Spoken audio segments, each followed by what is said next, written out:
broadcasting behind enemy lines in occupied California, a mere 2 miles from the state capital. The bloviating Zeppelin's Berserk Bobcat Saloon radio show can be heard every Tuesday and Thursday night at 8 p.m. Pacific and 11 p.m. Eastern, only on the SHR Media Network. Go to shrmedia.com to listen. You can also watch on the SHR Media Facebook page and the SHR Media YouTube channel. No goldfish were abused in the making of this ad. Conservative media done right. You're listening to the SHR Media Network. It is he that is me, bringing perspective from across the sea. Join me, Jack Alexander, 4 days a week for the Jack Alexander Experiment podcast, as I take a unique outsider's look at the news and issues affecting life and liberty here in the USA. I'll show you what the mainstream media refuses to. Politics, border security, defense, healthcare, travel, nothing is off limits. Catch the Jack Alexander Experiment podcast each Monday to Thursday on Facebook, YouTube, and everywhere good podcasts can be found. Also, check out the website, www.jackalexanderexperiment.com. Southern Sense is conservative talk with Annie, the radio chick you bellows as host, and C.S. Bennett co-host. Informative, fun, irreverent, and politically incorrect. You never know where they'll go, but you'll love the journey. Annie is a top conservative host on Top Talk Radio and features some of the finest guests packed with important politicians and newsmakers. Listen every Friday, 3 to 6 p.m. Eastern, noon to 3 Pacific, on the SHR Media Network. Remember, Southern Sense is common sense. After 6 years covering terror and corruption, the Unpleasant Blind Guy is making a change. I'm Dave Milner. Join me on Spreaker and YouTube through SHR Media and on the Western Free Radio Network as I team up with Jeff Mitchell, host of the English Defense League radio show on blogtalkradio.com. Check show pages for airtimes. It's the Unpleasant Blind Guy. On EDL Radio. There's no surrender, ever. Because truth is not always pleasant. Conservative media done right. You're listening to the SHR Media Network. It's your business diva here, Melanie Collette. I am inviting you to a front row seat as I discuss some of the most intriguing details of wealth and finance with today's movers and shakers in the world of business. Listen in and discover financial truths on a global, domestic, and household scale. Uncover topics that will impact your wallet today and in the future. Money Talk with Melanie airs Monday through Friday, 5 p.m. East, 2 p.m. West, right here on SHR Media and High Plains Pundit Talk Radio. You can't afford to miss it. Conservative media done right. You're listening to the SHR Media Network. I'm back. We're back. He, she, and it are back. So, hey, thanks to Ralph, Mike, the Alaskan, in chat on SHR. We started up SHR once again. Thanks to Claudia, Dwayne, for being in the Facebook chat room. Greatly appreciate that. Folks, if you're a friend of the Second Amendment and you like the Second Amendment, you're interested in firearms, if you happen to be on Facebook and you're looking to join a group, I would suggest for you the USGOA, which is the U.S. Gun Owners Association, a great group, great articles, and a great interest is there. Great folks to talk to, and very well-written articles and reference. USGOA, U.S. Gun Owners Association. Here's a video I found out where somebody from Britain slips up and says that with regard to the coronavirus, listen very carefully. She says, we didn't infect enough of the population. What? Tests were also requested at drive-through sites. Dame Donna Kinnair is the General Secretary and Chief Executive of the Royal College of Nursing, and she joins me now live. Thank you so much for joining us on BBC News. I wonder, Donna Kinnair, how do you feel about the government's plans to test all essential workers? Do you think that health workers should be given priority, or do you think that this is right? So, we need a stage where health workers are given priority, because actually it's health workers that have been providing the care. So if I just take my example today, I've been at the Nightingale Hospital, and actually in order for us to go there, we do have to be tested if we're showing symptoms to be able to not take time off and to be able to deliver the right care for our patients. But just reference to your earlier conversation about lifting the lockdown, we know that we haven't infected enough of the population with this virus. So for any Stop, lifting listen. we know that we haven't infected enough of the population with this virus. We know that we haven't infected enough of the population with this virus. So for any lifting of... We know that we haven't infected enough of the population with this virus. In Britain, doesn't that kind of stuff make you say something similar to, is that a lie? Is that a slip-up? Or do occasionally the right things emerge? This is from a nurse. This is the video that I've been telling you about. It's about 10 minutes. This is going to take up a bulk of the rest of the hour. Then we'll be coming to Lonnie Poindexter and Ralph Chittims. And they're going to talk about DC and fear porn. Oh, God. And all of that. Listen to it. Make your own conclusions. And then let me know at the end if you think the half-life of this video is, I don't know, maybe another day before YouTube tries to take it down. I started to do some background on this. This is a nurse from another location, not from New York. But because we are, in fact, all adults on this bus, I'll let you make your adult conclusions. I'm sure I'm going to get some hate messages after this. Frankly, I don't care, because this could save someone's life. I'm a nurse practitioner. I am licensed and certified. I am not on the front lines. I have a friend in New York City who's on the front lines. And for her safety, she cannot come out and say these things. So I am her voice. I'm not going to name names of people or hospitals for the safety of those involved. But this is her account, okay? I am her voice here. I'm going to tell you what she has told me. She wants this to get out. Now, I'm sure this is not the case everywhere. I'm confident. I have friends that are in other places. They're on the front lines. They're in ICU. And it's not like this everywhere. But in New York City right now, in some of the hospitals, this is what is going on. People are sick, but they don't have to stay sick. Listen carefully. They are killing them. They are not helping them. She used the word murder, coming from a nurse who went to New York City expecting to help. Patients are left to rot and die. Her words. She has never seen so much neglect. No one cares. They are cold and they don't care anymore. It's the blind leading the blind. Now, a couple of weeks ago, I was on with some nurse friends of mine, and we were discussing different medications that could be used to potentially help people. Doctors who were reporting around the country that they were using a combination of medications that were helping people. People were not dying when they were on these medications. They were getting better. Those medications are not being used in hospitals in New York City. What is happening is that they're putting people on nasal cannula. If they require more than 6 liters of nasal cannula, they get intubated, they go on the vent, or they get trached if there's not enough vents. They don't get high flow, no non-rebreather, no non-invasive ventilation, no CPAP, no BiPAP. They're on a closed system, the ventilator. Now, you do know what a trach is. They give them a tracheotomy. Versus a CPAP or a BiPAP for fear that it will spread the virus.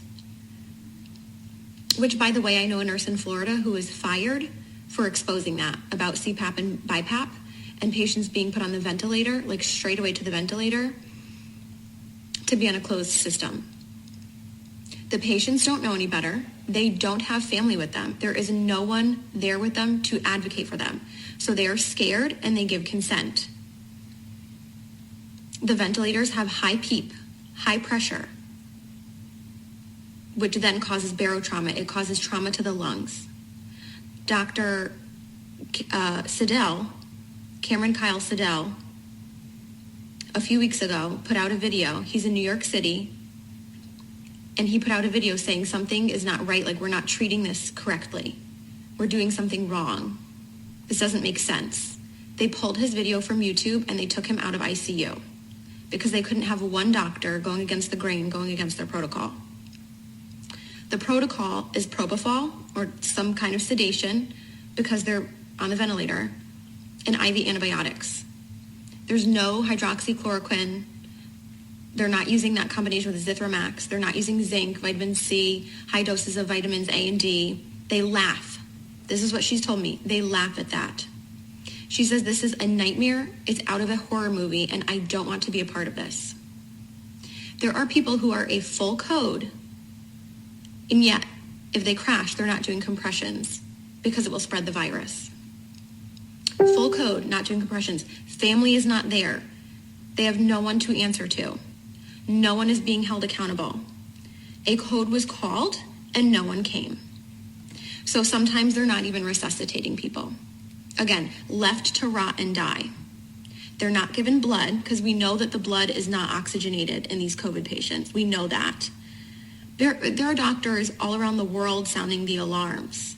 These are the drugs that work. This is the pathophysiology of the disease. This is what's happening. And for some reason, it's not changing. Even though we know, some of us know what's going on, nothing is changing on the front lines. They stay in the same PPE all shift, except for the top pair of gloves. So 2 pairs of gloves, or I don't know, maybe more than 2, but they're only changing the gloves on the outside. Gown, mask, whatever else stays the same because all patients are COVID patients. So if it's a COVID floor, it's all COVID, but it's not because some of them are rule out COVID. So even if they're rule out COVID and they're not COVID, they're going to get COVID because they're using the same PPE all shift and they're carrying that contamination to all of the patients. They're not changing their PPE. They're not going into rooms. So they're running long tubing into the room so that they can manage the tubing from outside of the rooms. So if they're not going into the rooms, that means they're not assessing the patients. That's crazy. As frequently as you would be otherwise assessing your patients. They are not doing rapid result tests. You're lucky if you get results in 5 days. Okay, this is coming from my friend who is in New York City right now on assignment, who went there to help, and this is what she's finding. It's a horror movie, she says. Not because of the disease, but because of the way it's being handled. She said, we need help, and people are sitting there waiting in the hotels. Money, I guess, it's being paid for by FEMA, and yet they're still understaffed. And there are hundreds of people, hundreds of nurses in the hotels waiting to be called onto a shift. So there is manpower enough if the goal were to actually save people. That's your federal taxpayer dollars at work. Are you not glad that you don't live in New York City? But resources are not being utilized properly or to full capacity in a way that maximizes the patient benefit or improves the outcomes. The records and charting are crap. And now some of these hospitals in New York City are probably crappy on a good day. So you add in the fear of COVID and the fear of the whole pandemic and forget it. So if you're in a crappy hospital with crappy nurses, let's face it, all of us nurses have worked with crappy nurses before who don't care. So now you add in this, forget it. And they're having people do things that they can't do. So listen to this. Maybe things that they're not proficient in. So maybe a nurse who's not familiar or comfortable with using a ventilator. And it's that figure it out mentality. Figure it out. These patients are critical and they're crashing. Figure it out.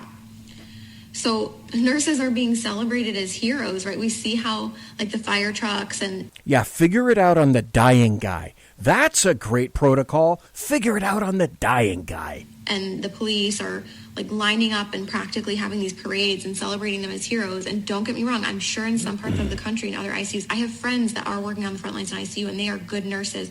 And some of them are heroes. But we have nurses being celebrated as heroes who are killing people. They're not heroes. And they're being brainwashed to think they're doing something great just by going to work because they're brave enough to go to work. Well, what are you doing at work? You're certainly not saving people if you're not even running codes.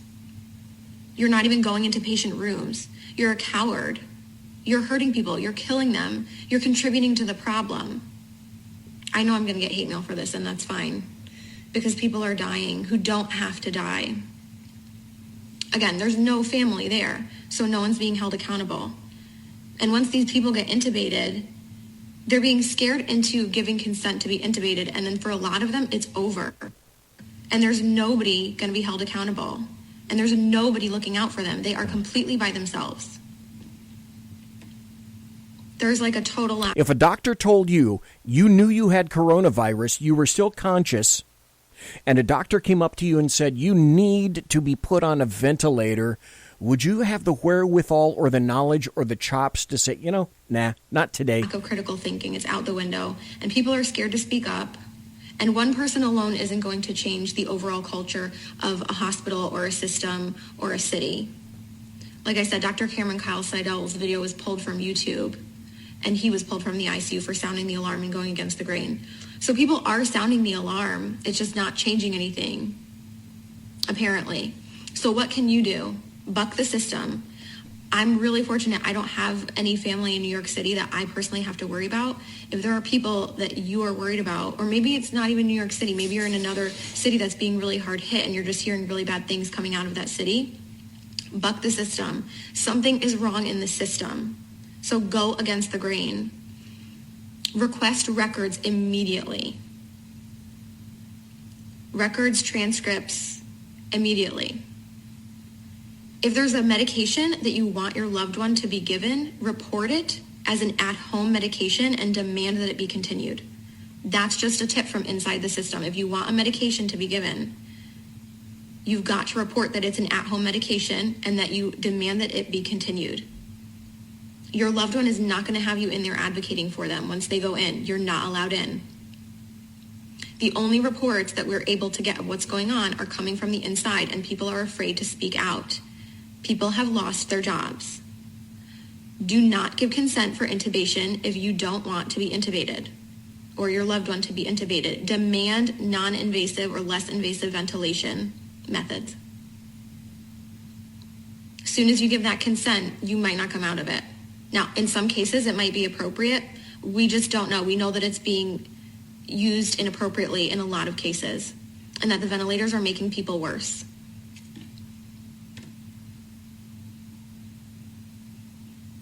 Please share this video, make it go viral.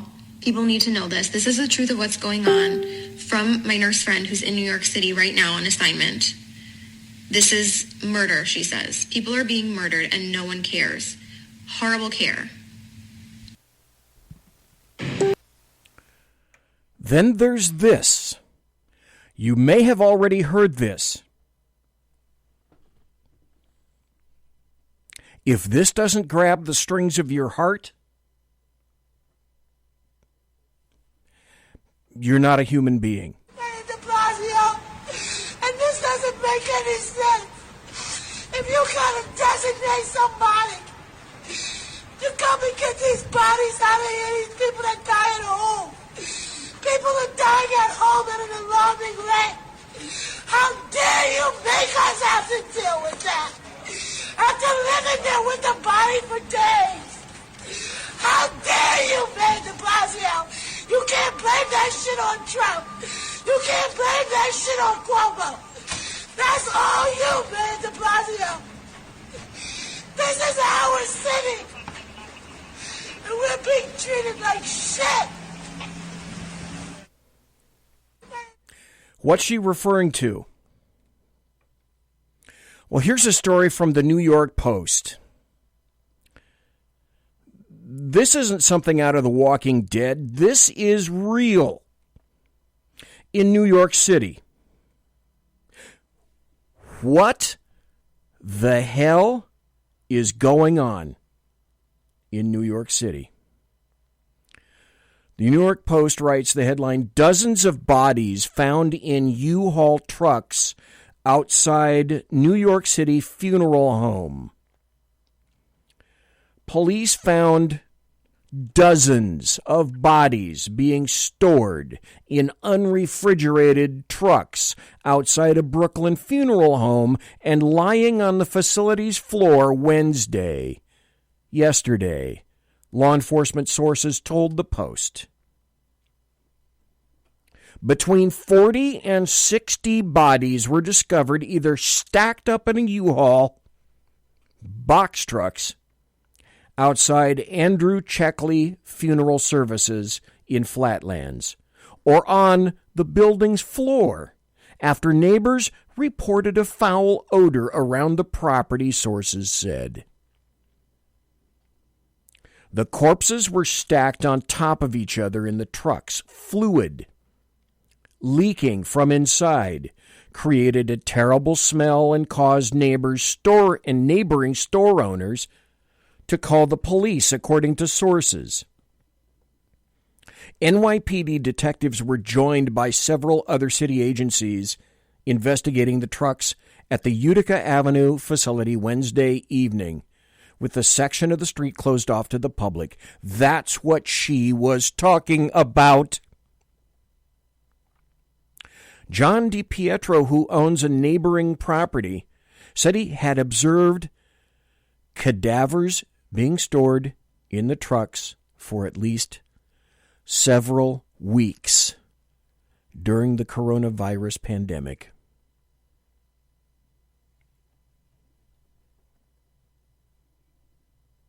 How do you treat people that way? This isn't war. We're not at war with a nation. This is workable. This is treatable. So the owner of that funeral home or anyone related, there was foreknowledge of all of that for weeks, and no one made a phone call. Your mom is in that U-Haul. Your dad, your sister. How do you do that to people? How do you do that to people? I went off last Tuesday night, 2 nights ago, on Andrew Cuomo. In New York, 25%, a full quarter of all Wuhan 19 deaths are from nursing homes. Andrew Cuomo has been told this numerous times. Here's another story from the New York Post. I went over it Tuesday. I'm going to go over it again because it's linked to what you just heard. This is 2020, folks. We are a technological advanced society. Or at least right about now, you should be saying something similar to, what the fuck is going on in New York City? We need answers. I'm on the far left coast. I'm not affected by that. However, I made it a choice many years ago not to be enticed by urban rat cages. I don't like vertical. I don't like subways. I don't like public transportation. And I don't do herring because I've been disabused of enjoying or liking people for quite some time because of my job. The story from the New York Post, Cuomo doubles down on ordering nursing homes to admit coronavirus patients.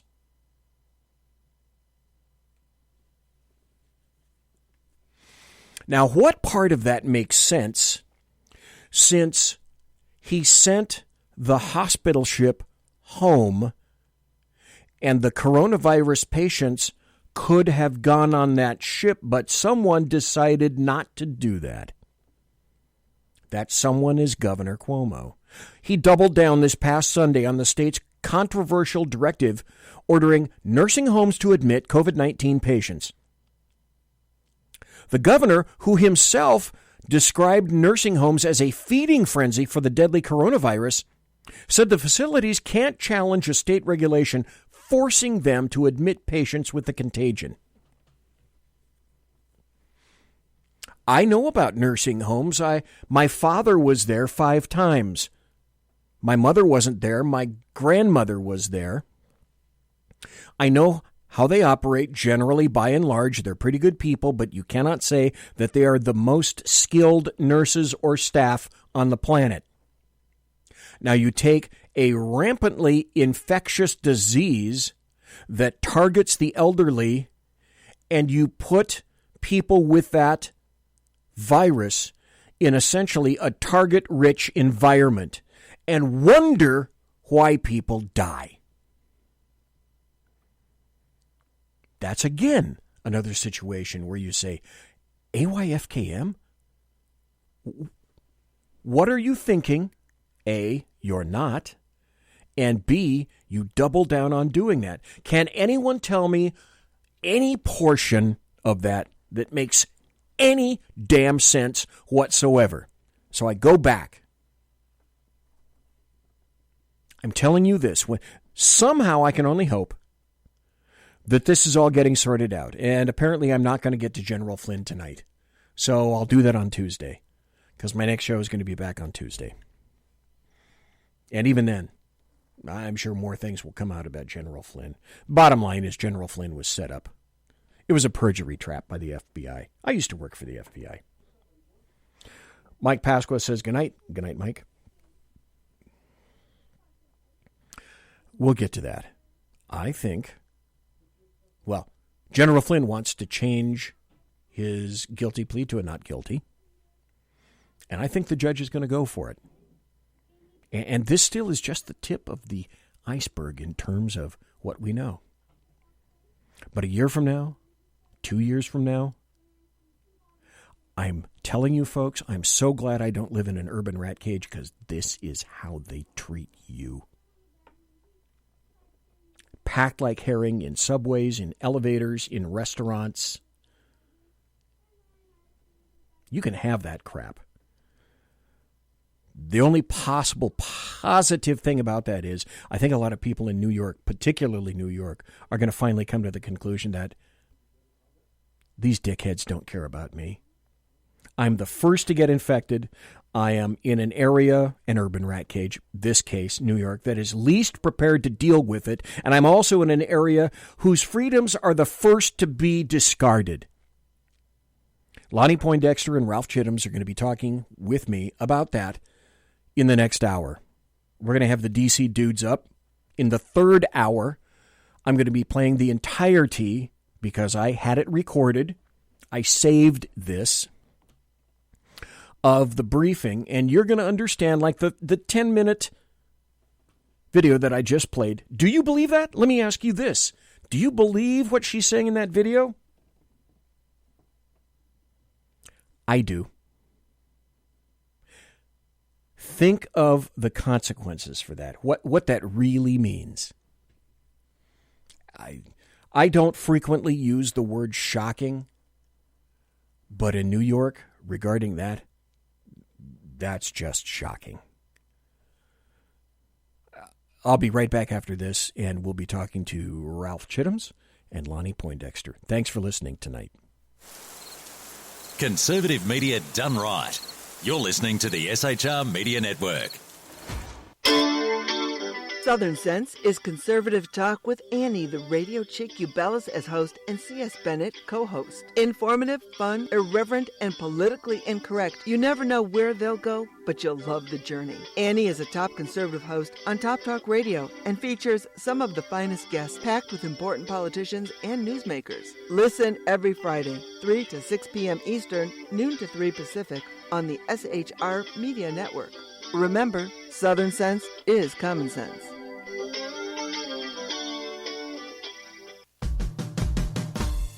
It's your business diva here, Melanie Collette.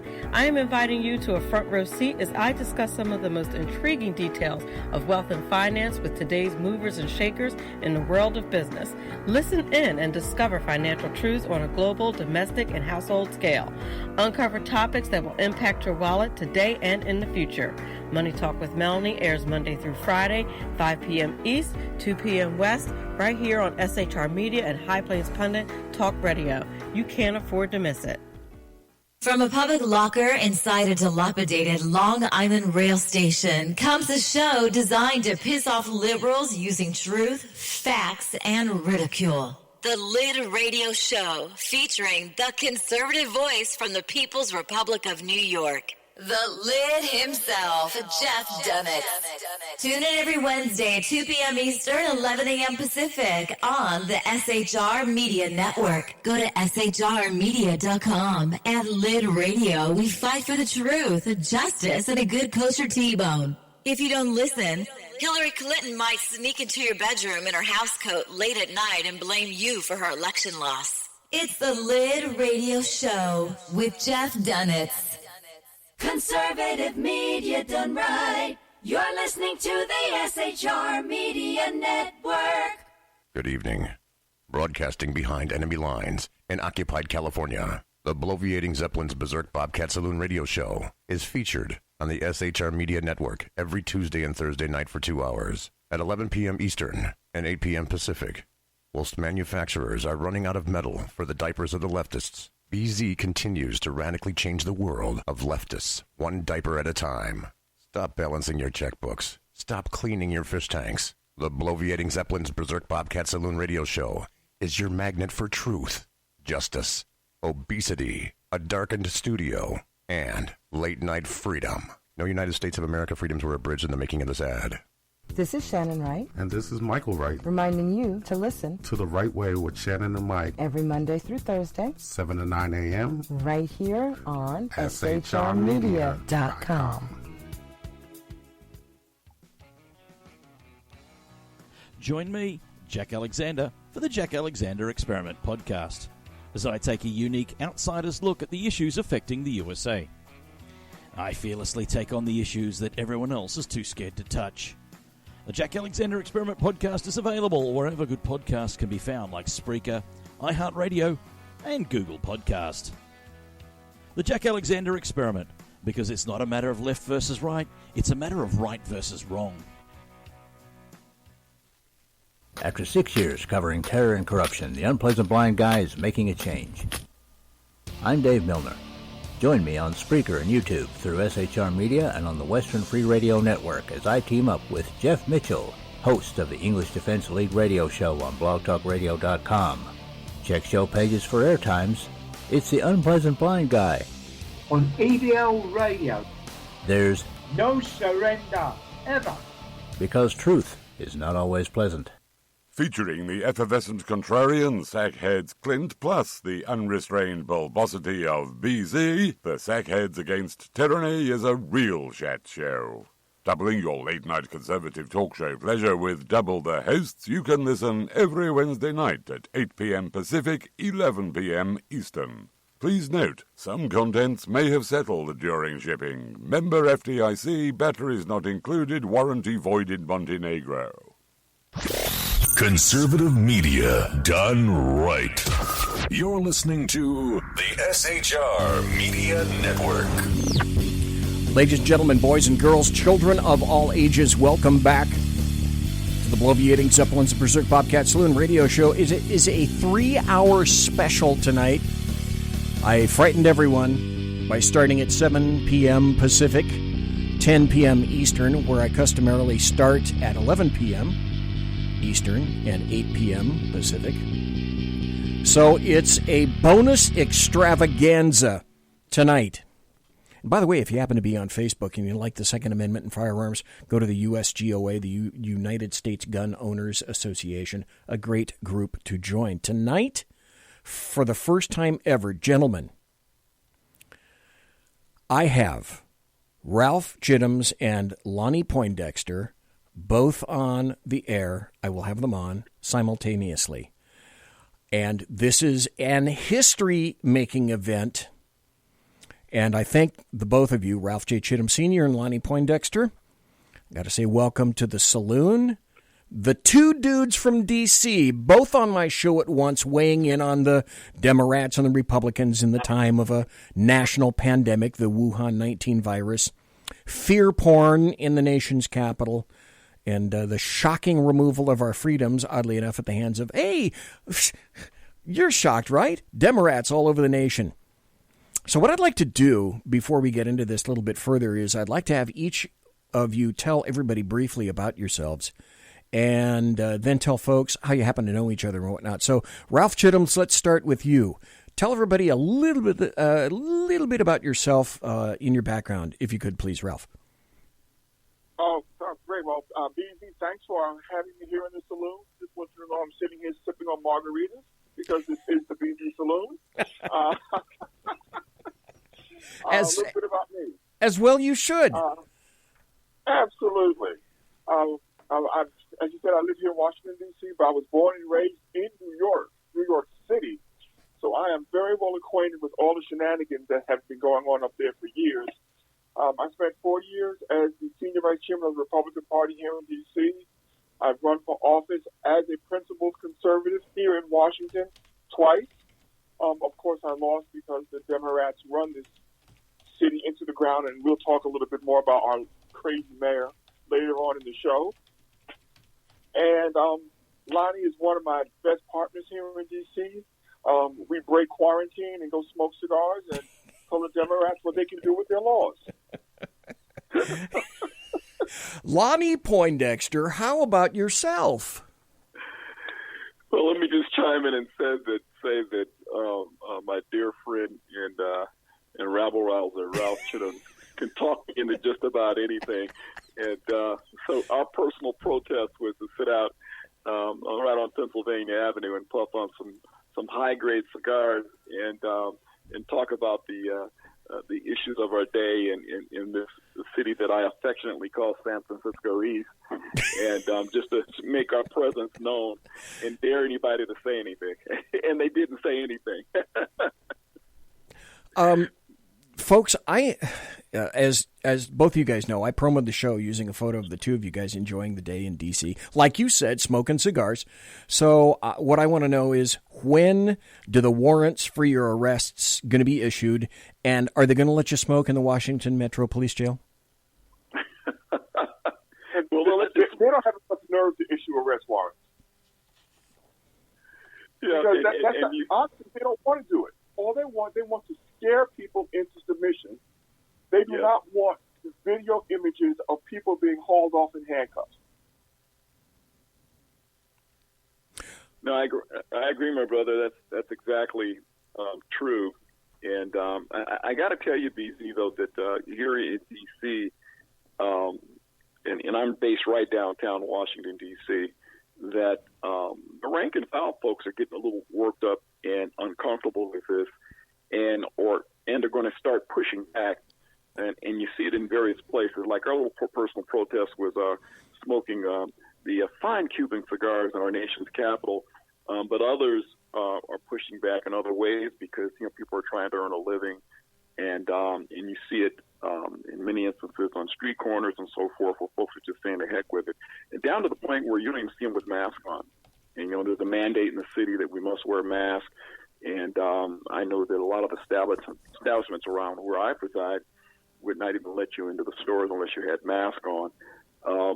But people are getting fed up with it, and I think as people get more and more fed up with it, even in a liberal city like Washington, D.C., they're going to push back. It's going to be really interesting to see what our fine mayor will do once she starts to receive some heat from the rank and file.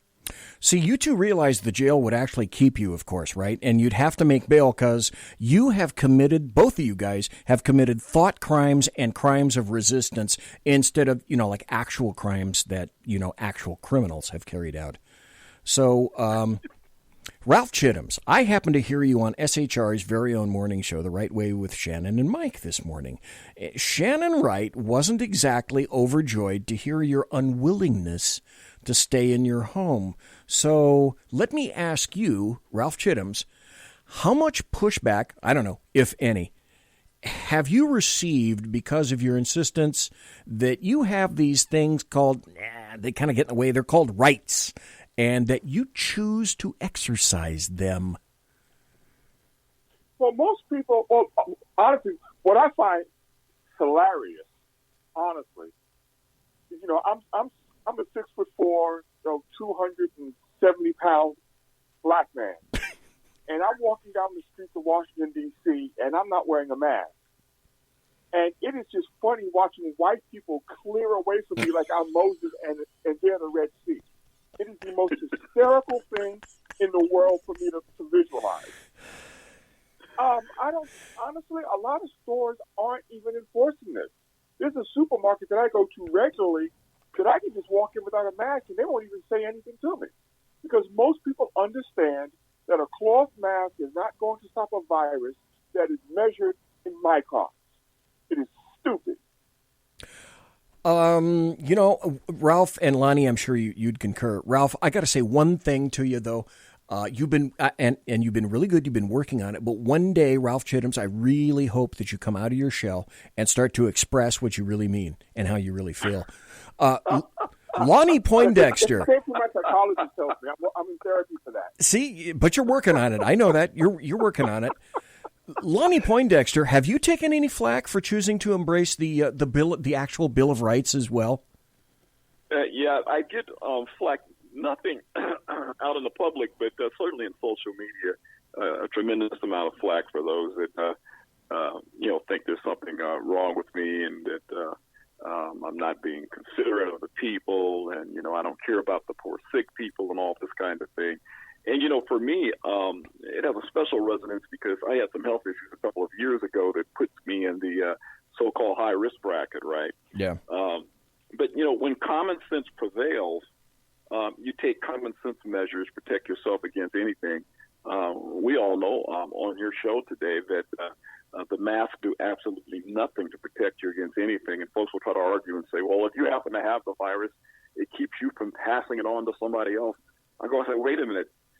You got a virus that you can't see, that you need an electron microscope to see. And a mask of cloth or some type of tissue is supposed to protect you against something that you can't see. And then if you in turn have what you can't see but don't know that you have it, the mask that you have on will keep you from spreading it to other people. It makes absolutely no sense to me.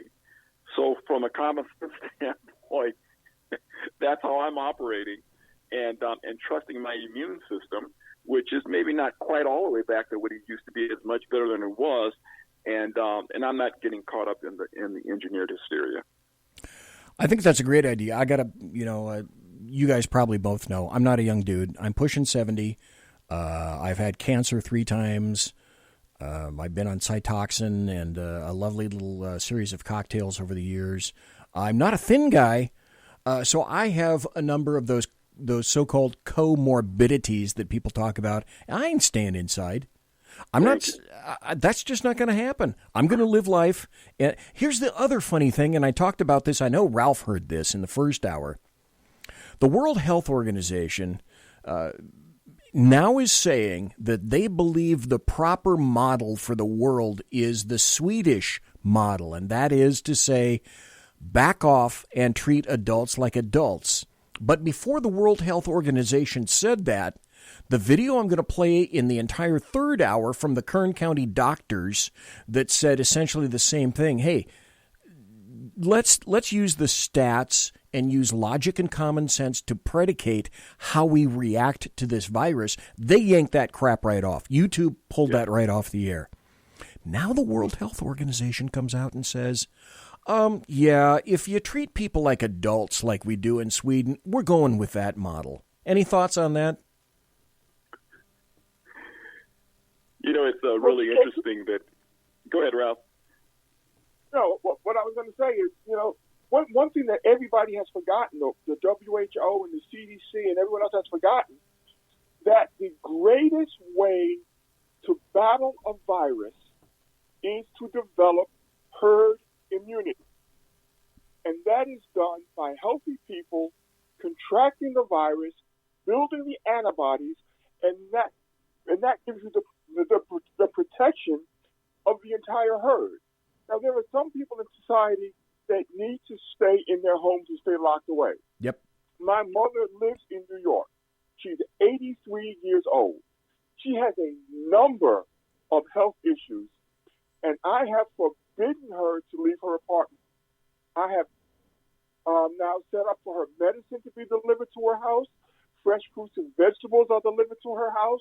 She doesn't have to leave that apartment until the situation has stabilized, but it's only going to stabilize once we have established a herd immunity in this society. It's just that simple. Again, common sense measures to deal with an issue, which is the same way we deal with flu season and cold season and anything else. The measures I take are common sense measures, to make sure I probably wash my hands a lot more than I normally do, because that's a common sense way to stay out of harm's way. But I'm not going to cease to live and live. We're a nation. Americans are not used to anybody telling us what to do. It's just our very nature. It is. Very nature. And you think of people from Europe and so forth and other parts of the world, and they don't know quite what to do with us because of that brashness that we have about ourselves. But it's in our DNA. But I've been amazed, and I've talked to Ralph about this, the way that we have just knuckled under and just completely succumbed to the minions that exist here in the swamp, and then there are the lieutenants out there with these liberal governors and so forth, with a lock the nation down and destroying the economy based upon increase of business, based on things that they suspect. And we're finding out the numbers and so forth they predicted as to what the casualties would be were way overrated. Now, they're going to take credit for that and say that the reason why the numbers didn't go to where they thought they were going to go is because of what they did to clamp down on the virus and all this kind of thing. Right. It's all the lockdown because we were so smart about that. Oh, geez. Okay, gentlemen, tell us about living in D.C. What are the conditions like these days, and under what local or mayoral edicts are citizens laboring? I'm sure you're all free to do whatever you want, right? I'm going to let Ralph chime in first on this because it's a sweet spot for him. Well, I have been referring to Washington, D.C. as San Francisco East for many years now. Really, the only major difference between San Francisco and Washington, D.C. is still have people crapping on the streets yet.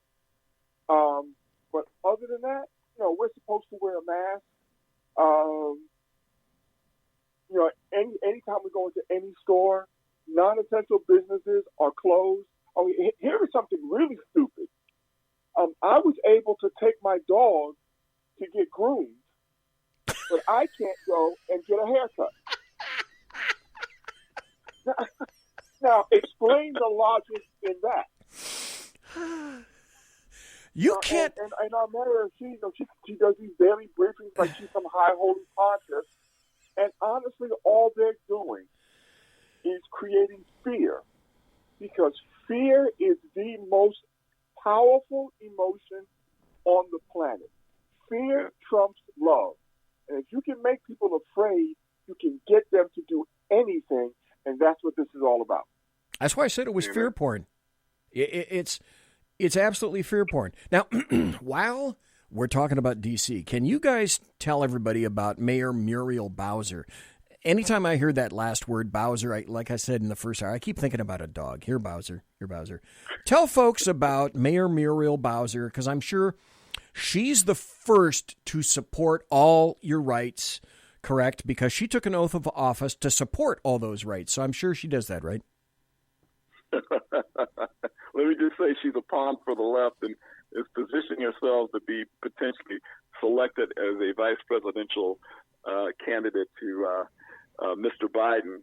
It gives you a good indication of which side of the aisle she's on and what her proclivities are.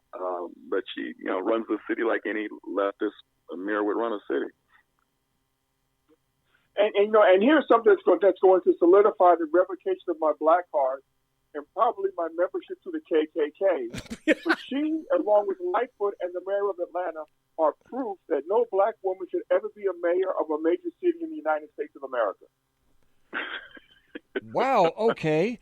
See, in the saloon, for statements like that, you get a...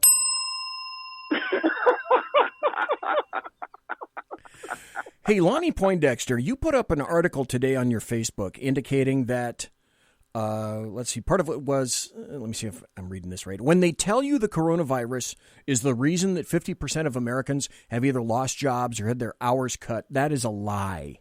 The unconstitutional shutdown is the reason that 50% of Americans of all ethnic backgrounds have either lost jobs or had their hours cut.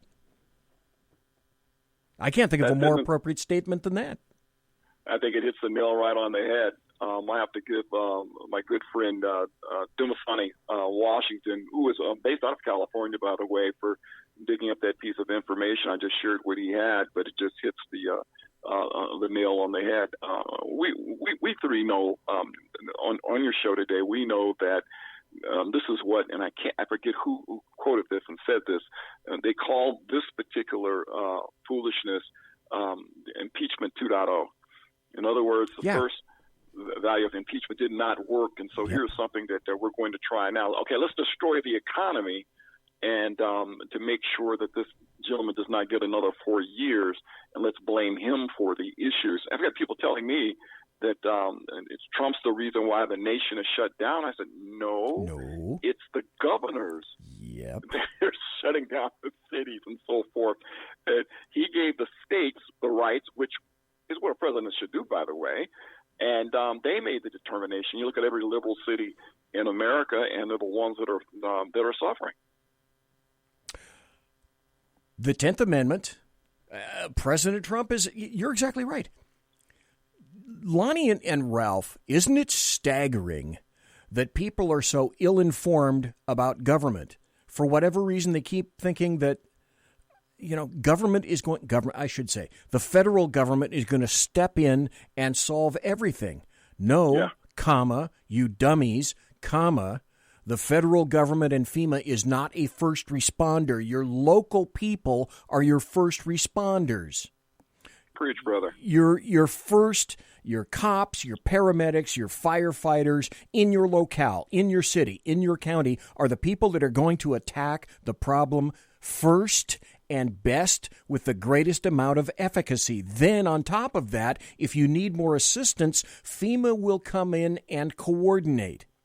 And here's the thing that I want to tell you two guys, and again, folks, we're listening to Ralph Chittum's and Lonnie Poindexter, two dudes from D.C., great folks, great Americans. But here's one thing I learned about the federal government. The federal government, for at least, essentially since 9/11, has thrown millions and millions and millions of dollars for training, you guys may or may not know this, to tons of local entities through what they called the NIMS SEMS class. And how do I know that? When I was a cop, I had to coordinate all of that stuff. I had to answer for all of that stuff. I had to take all those classes. So the federal government for years taught your localities in D.C. and me in California the things they needed to do to organize emergency reactions exactly like this.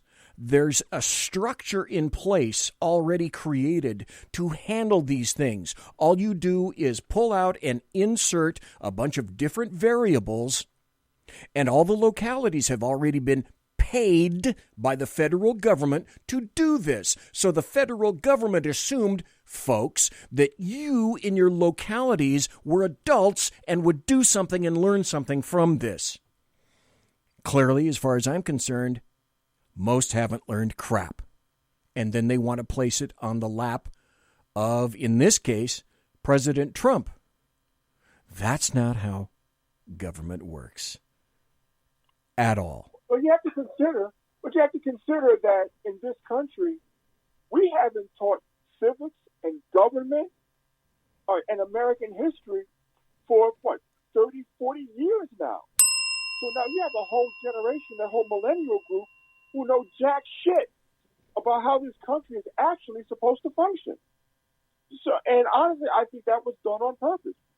You know, the American society has been dumbed down. And honestly, when we boomers, you know, leave this place and say our grace, unless Gen Z actually wakes up to what's going on, this country's screwed. Well, what do we know about this? We know that, you know, you mentioned fear. You mentioned that fear is a great motivator. It is. It's extremely powerful.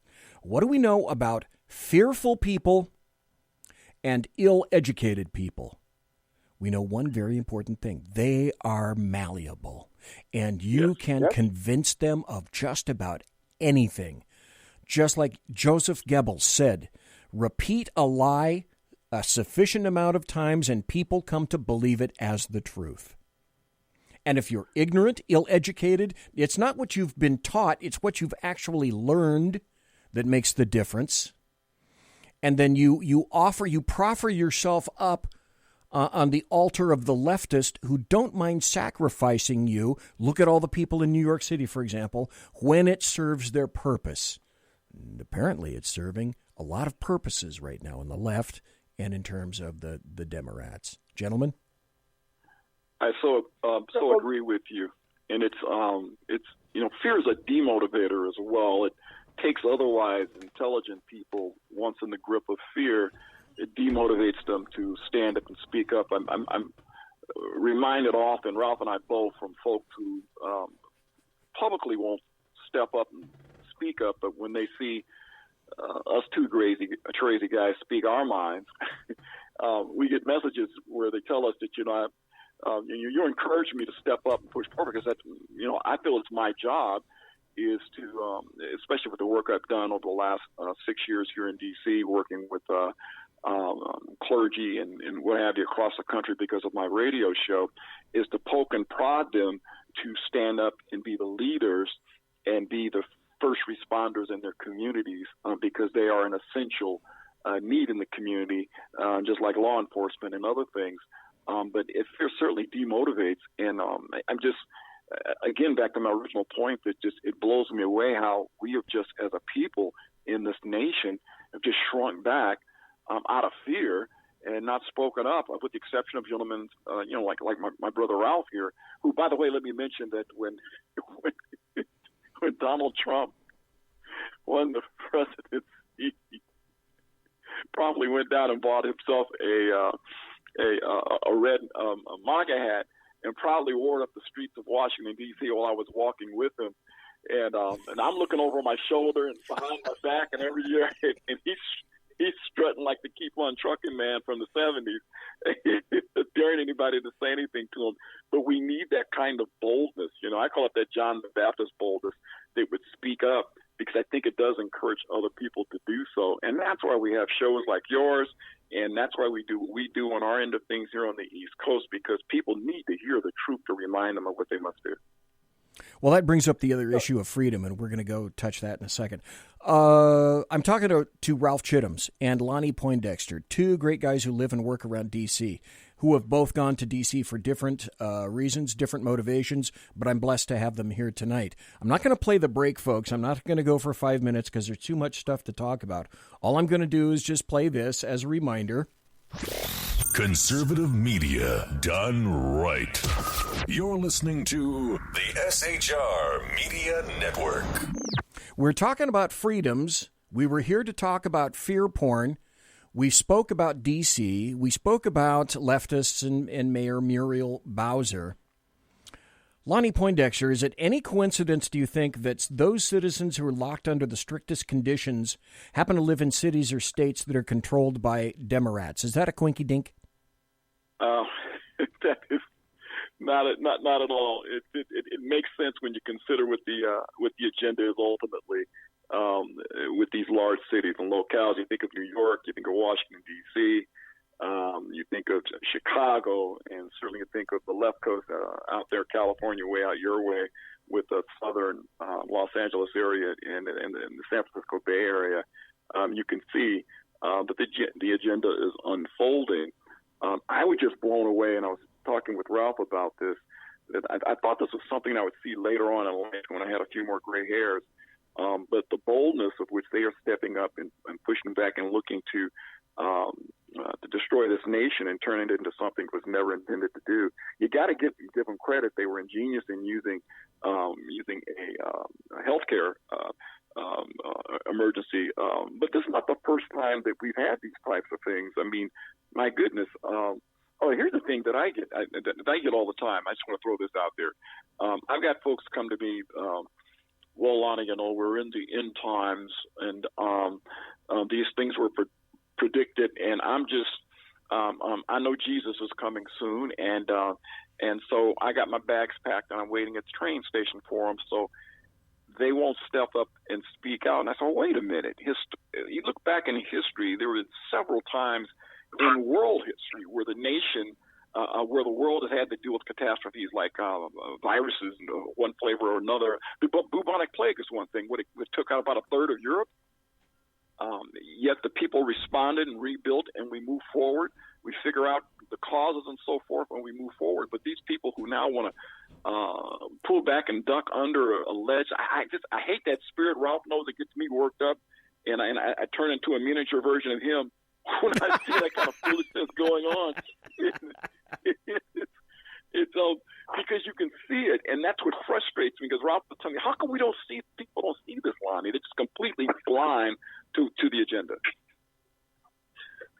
Well, one reason why people don't see it, and now here I'm going to go back and deal specifically with the black community, isn't it amazing that in the past 3 weeks, all of a sudden, the entire COVID narrative has now become racist. Yes. The narrative now is the coronavirus is killing black people, and Donald Trump wants to reopen America because he wants black people to die. And you have the same fat, fried chicken eating liberal professors all over, and the media saying the same stupid stuff. Why? Because it's political. This whole virus has been manipulated for a political purpose. Yes. They need the black vote to stay on the Democrat plantation. They understand that if they don't keep 95% of the black vote, Donald Trump is going to be reelected. They've seen the numbers. They've read the tea leaves. And so they are now trying to use this virus as a way of controlling black people by saying, here we go again. See, it's the Republicans. This white dude, he's trying to kill all the black people. If you want to save us, you have to vote for this, Alzheimer's pedophile candidate that we're running out here who locked up more black people than anybody else in the history of this country. But he loves you. Yeah. This is now nothing more than political kabuki theater. Period. Here's a weird article. Well, when you said that, the first thing I was thinking of, Ralph, is that came to mind is, boom, Stacey Abrams. That just popped into my head. Don't even start with that, loser. Oh, yeah. The funny thing is, I noticed she's really good with a knife and fork, too. Oh, yeah. Not so good with critical thinking, but that's a story for another day. Here's another article from and if you look at her, she's not too good with her corn on the cob either. She misses half of it. I saw that meme. You guys. Here's a story from the New York Post. And it's like, I read something like this and I have to ask me, and then I'm going to ask you, what do I do with this story? What am I supposed to think when I see a story like this? From the Post, it says the headline is De Blasio appoints wife, who already, now you guys might know more than I do. Isn't she responsible for pissing away or losing, I think, at least $500 million, something like that, from New York City? Yeah, it's unaccounted for. Mm-hmm. Yeah, completely. It's like, oh, well, we'll just print more. But the story... But here's another problem that I have with Mrs. de Blasio. Here is a woman who can't even decide whether she's a lesbian or whether she's a heterosexual. And the homosexual community doesn't even want to touch that subject because I thought she was born that way. So if she was born that way as a lesbian, why is she married to a man? Well, so clearly this woman is mentally defective. De Blasio isn't really his name. Bill de Blasio has a ton of other names, but this story is, and I'm looking at a picture of her on this right now, which is disturbing. It's like, I need mind bleach. Some things once seen cannot be unseen. Anyway, the story is de Blasio appoints wife head of coronavirus racial inequality task force. There you go. Yep. What? Playing the race card. Yep. Yeah. That's all this is about. Playing the race card. I can remember it was, I don't know, maybe a month ago or so.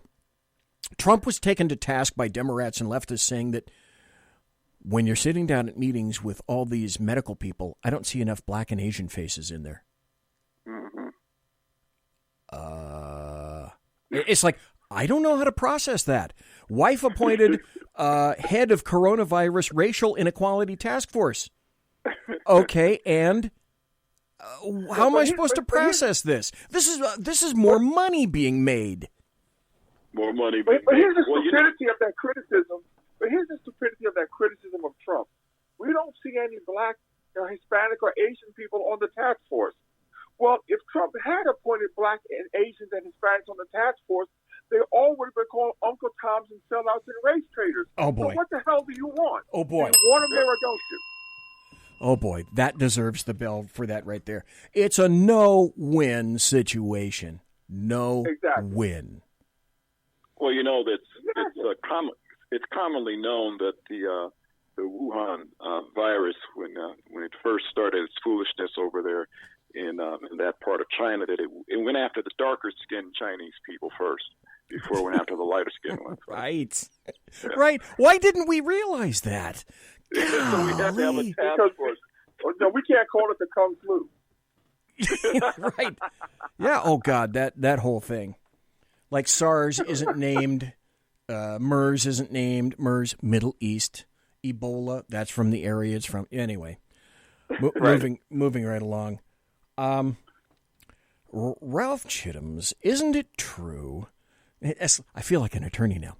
Ralph Chittum's, isn't it true that the sooner we come to realize that we need to acquiesce to the privileged government few, like Mayor de Blasio's walking around outside with his wife, his lovely wife, him going to the gym, him excoriating Jews, and Chicago Mayor Lori Lightfoot getting her hair cut.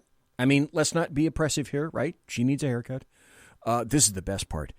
Illinois Governor J.B. Pritzker's billionaire wife, Mary, leaving quarantine for their $12.1 million equestrian estate in Wellington, Florida. Because what was his answer? What was the Illinois governor's answer as to why she needed to go? Because she was stressed. And how dare the media bring a politician's family into a situation like this? Yeah. But let's bring them all into the equation.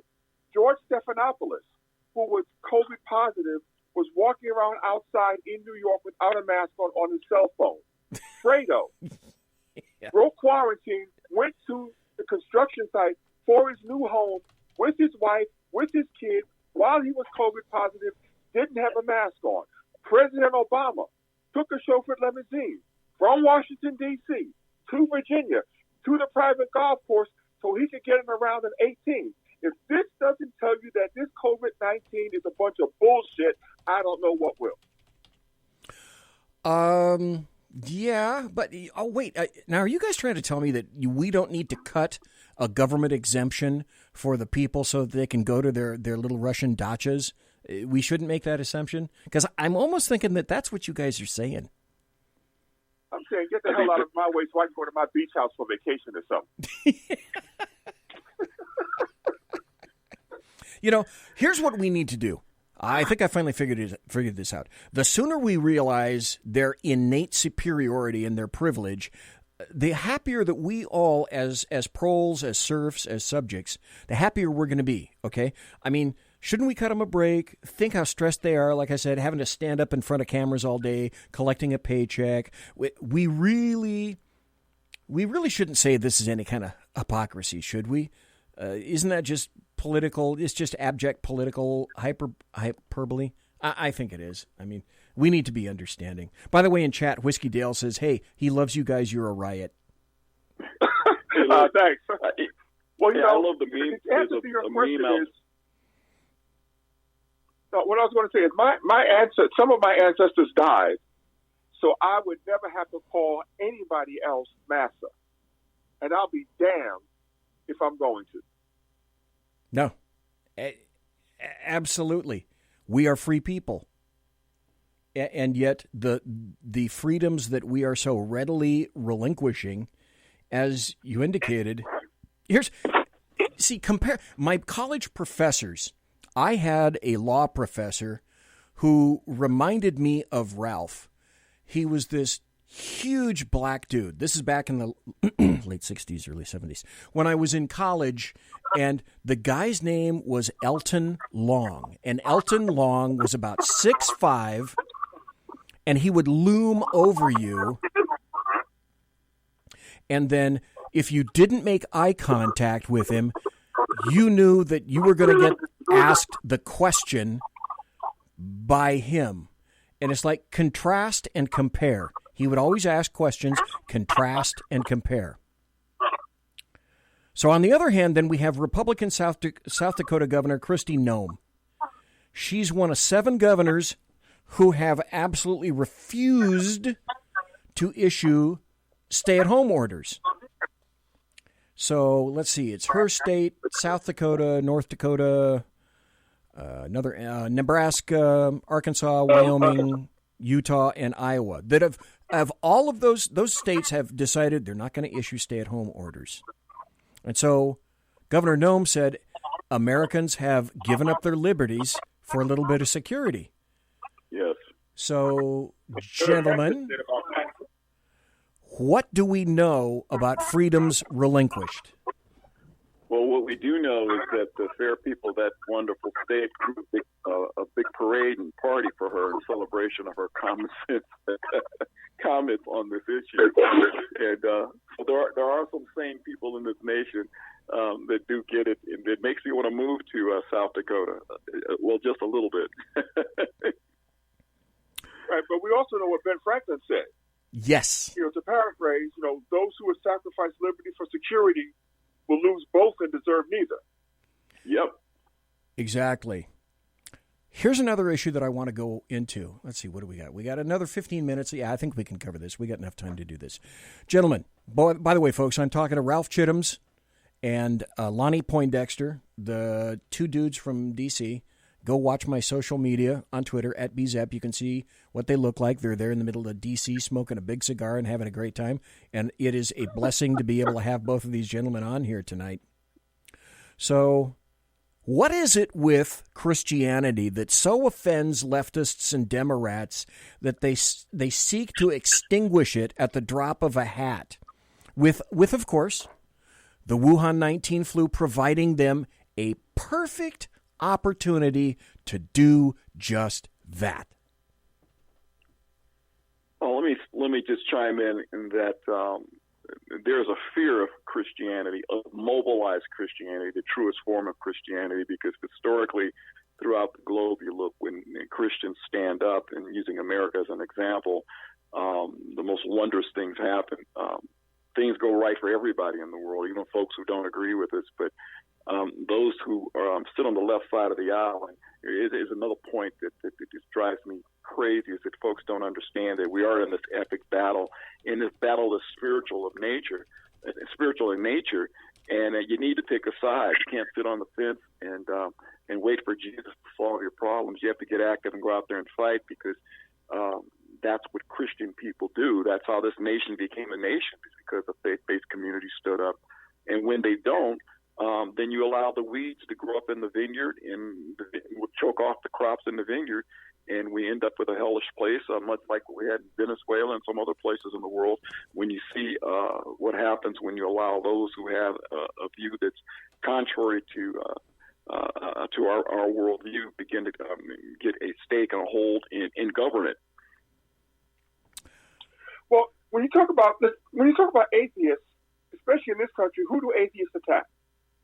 Atheists attack Christians. They don't attack Jews.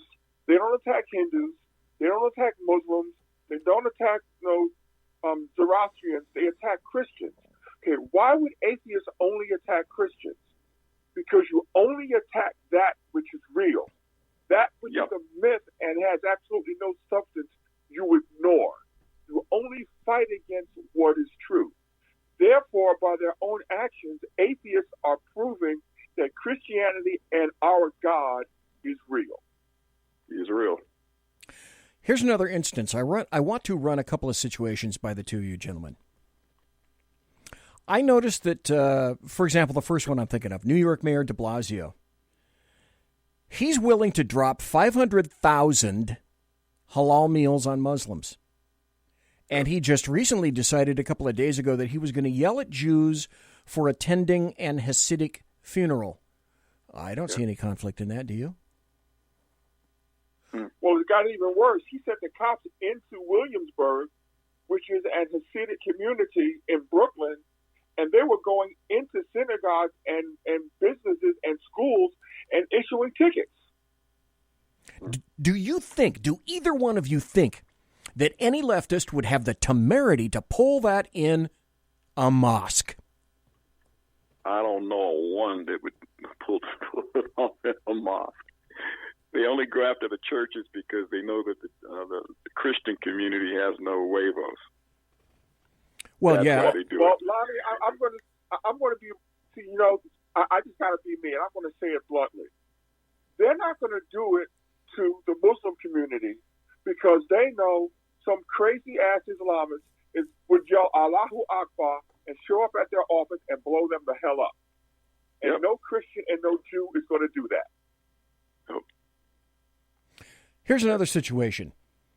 There are, there are a bunch of Kentucky worshipers, okay? They're at Easter. They had all their license plates recorded by police in Kentucky. And there was another situation where other worshipers in their cars were told they couldn't attend services provided by a single guy, a priest, standing outside with, I think, a loudspeaker and talking to people in cars. It's just, and that was proscribed. He was actually transmitting his sermon via the radio, and they were in their cars and tuned their car radios to a particular channel so they could pick up the broadcast. That's pretty sharp. He wasn't even on a bullhorn. That's thinking. Yeah. Right. But wait, now it's in Kansas City. Now they're talking about reopening Kansas City. Right. But they are implementing this new rule that all non-essential businesses that open, and this includes houses of worship, must record the names and contact information of every person who comes into that establishment so that the government can contact them. So in Kansas City, Missouri, there is now going to be a database with the names and the addresses of Christians who go to church. What does that sound like? Brown shirts. Oh, China. Oh, hell no. Yeah, that sounds like the social ratings that China has started, and you can't tell me that there isn't a cadre of leftists at some social media giant who would love to do the exact same thing right here. You can't convince me of that. Exactly, because once the government has your name, your contact information, somebody's going to get it, and they're going to then find out who you are, find you on Facebook, find you on Twitter, find you on Instagram, and they're going to target you for persecution. People need to wake up to what's going on in this country. They certainly need to. When you think about this $1,200 that it's coming down in the form of so-called aid, the fact that it shows up in your bank account as opposed to getting a check in the mail, it just makes me just way nervous that the government has that type of access to your personal identifiable information. Now, we all know that they can, these cell phones and everything else, they can track our whereabouts, but having access to us that way, that which they can give, they can also take. Absolutely. Here's another situation. Then we're going to go back to the left coast here. Then there's California. Always spell it with a K. Governor Gavin Newsom threw a little hissy fit, a little temper tantrum, because this past weekend down in Southern California, it was in the 90s already, okay? Yeah. People had the temerity to go out to the beach when temperatures climbed to the 90s in Southern California. So first he says he's slamming shut all the beaches for the state and all the parks. But today, apparently, somebody called him on his crap because he's since amended the order to only include Orange County beaches, like Newport Beach. Orange County happens to be south of Los Angeles. Newsom said, this is a quote, after people like the Sacramento Bee, which is as left as you can get a newspaper, here in the belly of the beast. Newsom said, he never saw his order closing down all the state beaches and all the state parks. He didn't mean that. Right. Of course he did. No. They are so drunk in the power that they think they have that they almost can't help it. It's got to come out. It's got to come out in some form or fashion. This is a dry run. Yes. This is a dry run to find out how far they can push America. Bingo. Oh, wait. Towards, where's this? Yes, Ralph, exactly. This is a dry run to see how much they can get away with. Bingo. Yes. Ralph, you nailed it.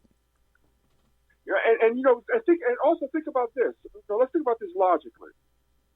They set up all of these mobile Army hospitals all over the country. They deployed the 2 naval ships, one on each coast. They did all of this stuff. And no facility that they set up saw more than 25% of capacity. At the most, 25% at any of these facilities. That tells me that this was a dry run for something that they see coming down the road, and they just wanted to make sure that they would be able to set up and deploy successfully, and they're using this as just a cover for an operation. See, this is me wearing my tinfoil hat again and looking ahead, but that's the only thing that makes sense. That this was a dry run because they know something is coming. They're not telling us what it is, and they are just using this as a cover to prepare for something militarily down the road. Well, the other portion of that is that I believe simultaneously they also are attempting to push the envelope. They're testing the waters with their big toe to see, okay, how much can we get away with? Where's the line?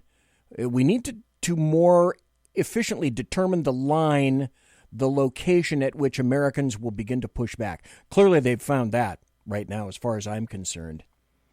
But in some states, yes, that caveat. We got about another 5 more minutes to go, and I want to ask the two of you folks. We're listening to Ralph Chittims and Lonnie Poindexter, a couple of great guys in D.C. right now, weighing in on a ton of things that we've spoken about tonight. Absent everything economically, I got to ask you guys, do you think we can recover from the loss of our freedoms? We all know it's a naked, you've said it, Lonnie said it. We all know it's a naked power and control grab made by the Democrats and leftists, ably assisted and, in my opinion, aided by the American media maggots. The freedoms we're watching that people are not objecting to, although they finally are in some areas. But once something like that is lost, gentlemen, can we get it back? We can get it back, but it's difficult. And the reason why I say, and I'm a glass half full kind of guy as opposed to half empty, is that all it takes is a remnant to stir things up and to move things forward. If we look at the history of the world and we look from a biblical standpoint, God never needed a whole bunch of anybody to do anything. He just needed some people to stand. So we're a nation built upon a Judeo-Christian ethic, and I feel ultimately this battle that we're in right now is a spiritual battle. So with common sense, America can stand up, and I believe it is. And we got a good taste of that in 2016 when the brash New Yorker was elected to office, that there is a remnant in America that will stand up. I think we're all a part of that. And when we do, and as we're doing right now, it's scaring the bejeebers out of the left because, the impeachment thing didn't work. Russia didn't work. The allegations against the Supreme Court justices didn't work. And so now we have this thing that they're doing now. I'm just believing we can keep swinging, keep fighting, and taking a quote from Ralph, and he says, the problem with the church is it's forgotten how to fight. I think it's beginning to remember its roots in fighting and pushing back on darkness and evil, and I think we'll prevail. We'll have a rough patch. I think the economy is going to hiccup a little bit after all this settles down, but I think even the economy will bristle back. But we must be forever vigilant, and we just can't go to sleep this time or next time. Now that we know what they're capable of, we can't go to sleep. Well, granted, what Lonnie said is true. With God, all things are possible. But we also have to understand that once you get to a certain level of elites in this country, there's no difference between a Democrat and a Republican. Yes. Because a lot of the rights that we are seeing eroded right now were made possible because of the Patriot Act, which was put in place by a ding Republican. Yep. So yeah, we may be able to get it back, but we need to understand that simply because a person has an R in front of his or her name does not make that person an ally. If they are part of the elites, they are part of the New World Order like the Bushes and everybody else, and it's going to take a fight of real patriots, not Republicans, not Democrats, but patriots to get this country back on its solid footing. I agree. Even if it means being out in the streets taking a swing. It's funny you should mention that because in chat, a guy named the Alaskan, and he's in here pretty frequently, said, you know what? These things are going to happen, and it's going to happen one of two ways, by either the ballot box or the ammo box. Or the ammo box, yeah. Mm-hmm. And it's a sad thing that we have to think about things like that these days, but we really do. Well, what's the quote about the Tree of Liberty? We all know it. Yep. It's got to be refreshed. With the blood of patriots. The blood of patriots. And tyrants. Yep. Yep. So that's why I buy bullets about every month. Well, I could tell you that I probably have an adequate supply here in California, but I'm not sure that's really true because I can't talk about that. Hey, Ralph Chittums. Hey, it's California. I always spell it with a K. Ralph Chittums and Lonnie Poindexter. Thank the both of you. Thank you ever so kindly for being here tonight. It's 9 o'clock on the left coast. It's the magic witching hour midnight on the right coast where you guys are up in the Northeast, D.C. Gentlemen, thank you very, very kindly for being here tonight. I really appreciate that the two of you came on, and I've had a great time. It's always a pleasure. Thank you so much for allowing us to come on. Hey, let me just mention also to catch my new venture in association with Star Parker, which at cureamerica.news. Cureamerica.news. Okay. Let me put that in chat. cureamerica.news. Okay. Good. Thank you. I appreciate that. Okay. Ralph Chittums, Lonnie Poindexter, gentlemen, thank you so much for being here tonight. All right. God bless. All right. Thanks. God bless. Take care, gentlemen. That was Lonnie and Ralph.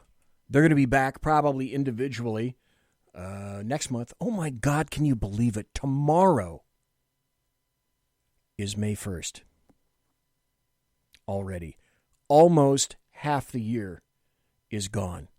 I'll be right back after this, and then you're going to hear the forbidden video. Conservative media done right. You're listening to the SHR Media Network. From a public locker inside a dilapidated Long Island rail station comes a show designed to piss off liberals using truth, facts, and ridicule. The Lid Radio Show, featuring the conservative voice from the People's Republic of New York, the Lid himself, Jeff Dunetz. Tune in every Wednesday at 2 p.m. Eastern, 11 a.m. Pacific on the SHR Media Network. Go to shrmedia.com. At Lid Radio, we fight for the truth, justice, and a good kosher T-bone. If you don't listen, Hillary Clinton might sneak into your bedroom in her housecoat late at night and blame you for her election loss. It's the Lid Radio Show with Jeff Dunetz. Hey, are you guys listening? This is Shannon from Right Way with Shannon and Mike in the AM on SHR Media. I know you've been wondering where we are and what's been going on. Well, folks, that's right, we're back. So please, join us 7 to 9 a.m. Monday through Thursday on SHR Media, on Spreaker, iHeartRadio, and Spotify, and Facebook Live at 11 a.m. on Right Way with Shannon and Mike in the AM at Facebook. You don't want to miss a minute. We've got lots of guests, lots of segments, and lots of interesting things. And let's face it, there's nowhere for you to go, so you might as well tune in. Again, Right Way with Shannon and Mike in the AM. We're back live on the air on SHR Media, 7 to 9 a.m. Monday through Thursday, audio and Facebook Live, audio and video. Yes, we are going to do video. Facebook Live, Right Way with Shannon and Mike in the AM. Hope to see you soon.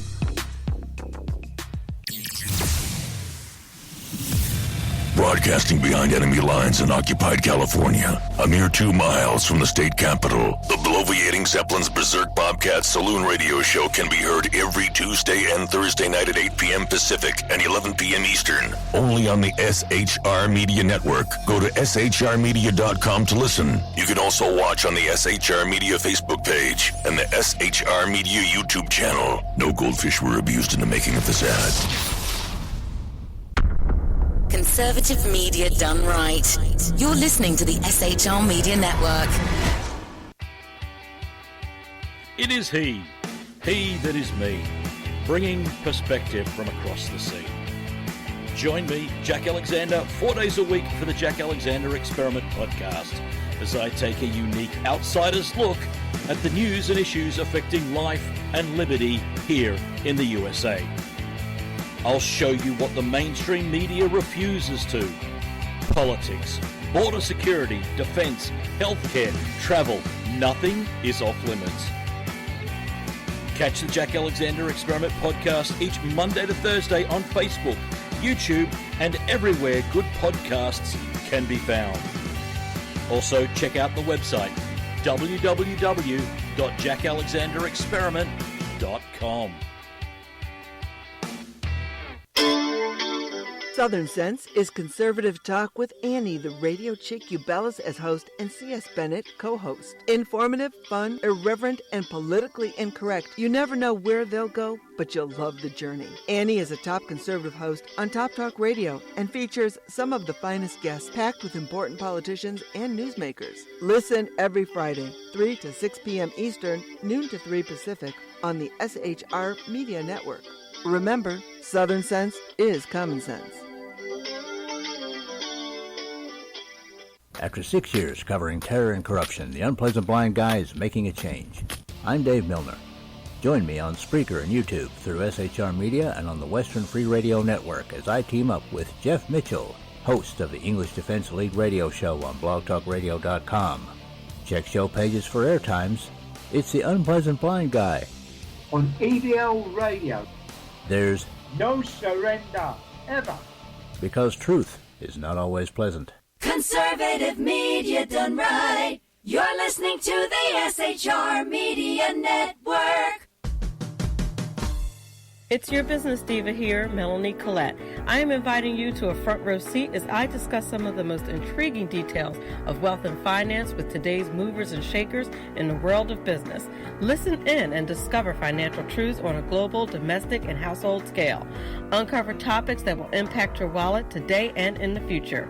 Money Talk with Melanie airs Monday through Friday, 5 p.m. East, 2 p.m. West, right here on SHR Media and High Plains Pundit Talk Radio. You can't afford to miss it. Conservative media done right. You're listening to the SHR Media Network. Ladies and gentlemen, boys and girls, children of all ages, welcome back to the final hour of the bloviating Zeppelin's Berserk Bobcat Saloon radio show, live and direct from the sumptuous, palatial, and resplendent SHR Media Studios, where I am broadcasting behind enemy lines in occupied California, always spell it with a K, a mere 2 miles east of the locus of evil on the entire left coast. That's it, the Bill Mill. That evil, stinking building at 10th and L Street, where late at night, when I get through with the show, and I exit that door right over there, what I'm going to be picking up is the stench, the odoriferous stench of sulfur and brimstone. Because that's what comes out of that building. Oh, and the wail of the death of common sense. Because there is no such thing that exists in that building. What I'm going to play for you next is the full unexpurgated version. I'll make a few comments, mostly not, because you've probably had enough of me for the prior 2 hours, although Ralph and Lonnie being here for hour 2, that was great, and we will have Ralph and Lonnie back, most def. But this video was removed from YouTube because it did not comport with what they call their community standards, but they'll never tell you what the fuck their community standards are. Isn't that awesome? Isn't that wonderful? It's because they don't want you to pin them down. Except for this one time.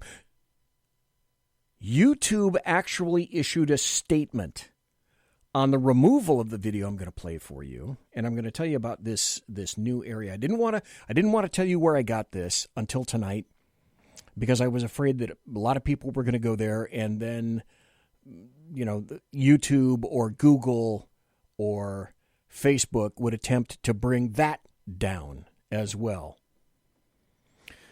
So YouTube issues a statement on the removal of that video with the Bakersfield doctors. And they did it a couple of days ago, Tuesday. And this press briefing, if you haven't heard it, you need to, because this is a couple of really smart dudes, a couple of doctors, sitting at a table and discussing the new statistics that have come out and why it is that we should or should not be stuck in our houses, and why we should or should not tank the entire damn economy. So this is a video press briefing with accelerated urgent care doctors, 2 of them, Dan Erickson and Artin Masihi. The video there were 2 videos that played the entire briefing from a press conference. It was last week. So, like I said, YouTube said that it violated community guidelines. So what did they say? What did YouTube actually say about that? We quickly remove flagged content that violate our community guidelines, including content that explicitly disputes the efficacy of local healthy authority recommended guidance on social distancing that may lead others to act against this guidance. That's a YouTube statement.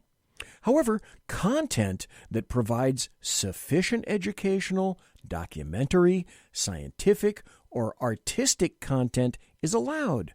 For example, news coverage of this interview with additional content. Okay, so I'm going to play this video, and you tell me if these doctors who went to doctor school have sufficient educational, documentary, scientific knowledge about what they're talking about. You tell me.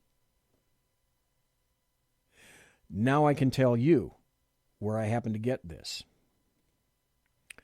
This is from a new platform called NewTube, N-E-W-T-U-B-E, newtube.app. They are attempting to compete with YouTube. I haven't been specifically just to that site. I'm going to put it in chat. Newtube.app. There it is in the SHR site. And I'm going to put it in the Facebook chat. So, Claudia Cheek in Facebook chat says they're all political leftists with a biased agenda. Oh my gosh, yes. So this is going to go an hour. We're going to be doing overtime. And I'm going to trust that either you guys are... Here's why I'm playing it. Because we may or may not see this content again. But if there's one thing that I want to do is play this so that you, because I trust you as adults, you have the ability as adults to make decisions for yourselves. I'm going to suggest certain things to you. I'm not going to tell you how to think. That's up to you. I'm going to present the information. You decide, like the video that I played in the first hour, it's up to you to decide whether you believe that or not. I'm presenting this to you so that you have the ability to watch and hear the entire thing, and then you draw your own conclusions as that adult. So here we go. I'm going to start the video. This will go roughly an hour. It's here so that it is hopefully immured forever. If you don't want to be here right now to listen to the entire thing, come back and listen to it in podcast when it's more convenient. If you've been listening to the whole show, I realize now it's 3 hours, going to be maybe 3 hours, 15 minutes, or 3.5 hours, something like that. But I do suggest that either now, live, or later, you listen to this full thing, and then maybe with an eyeball on how leftists view this, askance themselves, you'll understand why in the world of leftists, as far as they're concerned, these guys are dangerous. We've really wanted to come together today and kind of just talk about what we've learned over the last couple months here at Accelerated, and really talk about what's happening in Kern County with our testing, what's happening in California with the testing, and kind of an ER physician entrepreneur perspective on what's going on, and kind of what we think the approach should be going forward. And Dr. Masihi and myself have been dealing with this as you have. I'm sure you guys are working from home, you're sheltering in place, you're isolating yourself, and we want to talk about if that still makes sense. So we want to kind of take everything we've learned and throw it against the backdrop of who we are. You know, we both have had extensive classes in microbiology and biochemistry and immunology. We've studied this for each of us 20 years, and we take everything that we're seeing today and we put that against that backdrop and say, does this make sense? Are we following the science? We keep hearing following the science. What is science essentially? It's the study of the natural world through experiment, through observation. So that's what we're doing. We're studying the disease around us. We're making observations. We're doing testing, experiments to figure out exactly what's going on. And so this has caused some severe disruption for Accelerated, as we have people coming in 7 in the morning till midnight. We're reporting to the health department. We're calling patients back. And at the same time, our volumes have dropped significantly. The hospitals, their ICUs are empty, essentially, and they're shutting down floors. They're furloughing patients. They're furloughing doctors. So the health system has been evacuated in certain places. In New York, the health system is working at maximum capacity. In California, we're really at a minimal capacity, getting rid of our doctors and nurses because we just don't have the volume. The hospitals don't, as I've met with our CEOs twice in the last week, and we don't as well. So we're busy with paperwork for COVID, and we're all focusing on COVID. And so one of the things I'd like to talk about is when I talk to ER physicians around the country, what's happening? Well, because COVID has become the focus, people with heart disease, people with cancer, hypertension, and various things that are critical are choosing not to come in based on fear. So what that's doing is causing the health system to focus on COVID and not focus on a myriad of other things that are critical, because we don't have the staff there, and the major component is fear. People are saying, I don't want to go get seen by my doctor. What if I get the COVID? So there is a lot of secondary effects to COVID that aren't being talked about. And so we'd like to kind of look at how we responded as a nation and why we responded. Our first initial response 2 months ago was a little bit of fear. We decided to shut down travel to and from China. These are good ideas when you don't have any facts. We decided to keep people at home and isolate them. Even though everything we've studied about quarantine, typically you quarantine the sick. When someone has measles, you quarantine them. We've never seen where we quarantine the healthy, where you take those without disease and without symptoms and lock them in your home. So some of these things, from what we've studied from immunology and microbiology, aren't really...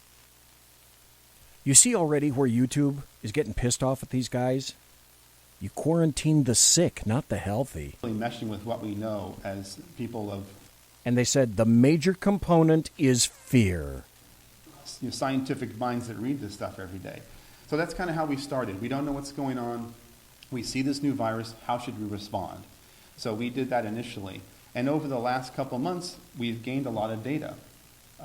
Typically in Kern County, for instance, we've tested 5,213 people, and we have 340 positive COVID cases. Well, that's 6.5% of the population, which would indicate that there is a widespread viral infection, similar to flu. We think it's kind of ubiquitous throughout California. We're going to go over those numbers a little bit to kind of help you see how widespread COVID is and see how we should be responding to it based on its prevalence throughout society, or it's the existence of the cases that we already know about. So if we look at California, these numbers are from yesterday. We have 33,865 COVID cases out of a total of 280,900 total tested. That's 12% of Californians were positive for COVID. So as you guys know, the initial models were woefully inaccurate. They predicted millions of cases of death, not of prevalence or incidence, but death. That is not materializing. What is materializing in the state of California is 12% positives. Well, if we have 39.5 million people. If we just take a basic calculation and extrapolate that out, that equates to about 4.7 million cases throughout the state of California, which means this thing is widespread. That's the good news.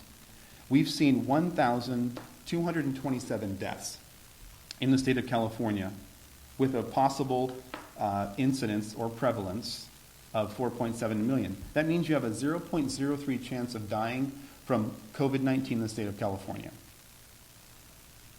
0.03 chance of dying from COVID in the state of California. Does that necessitate sheltering in place? Does that necessitate shutting down medical systems? Does that necessitate people being out of work?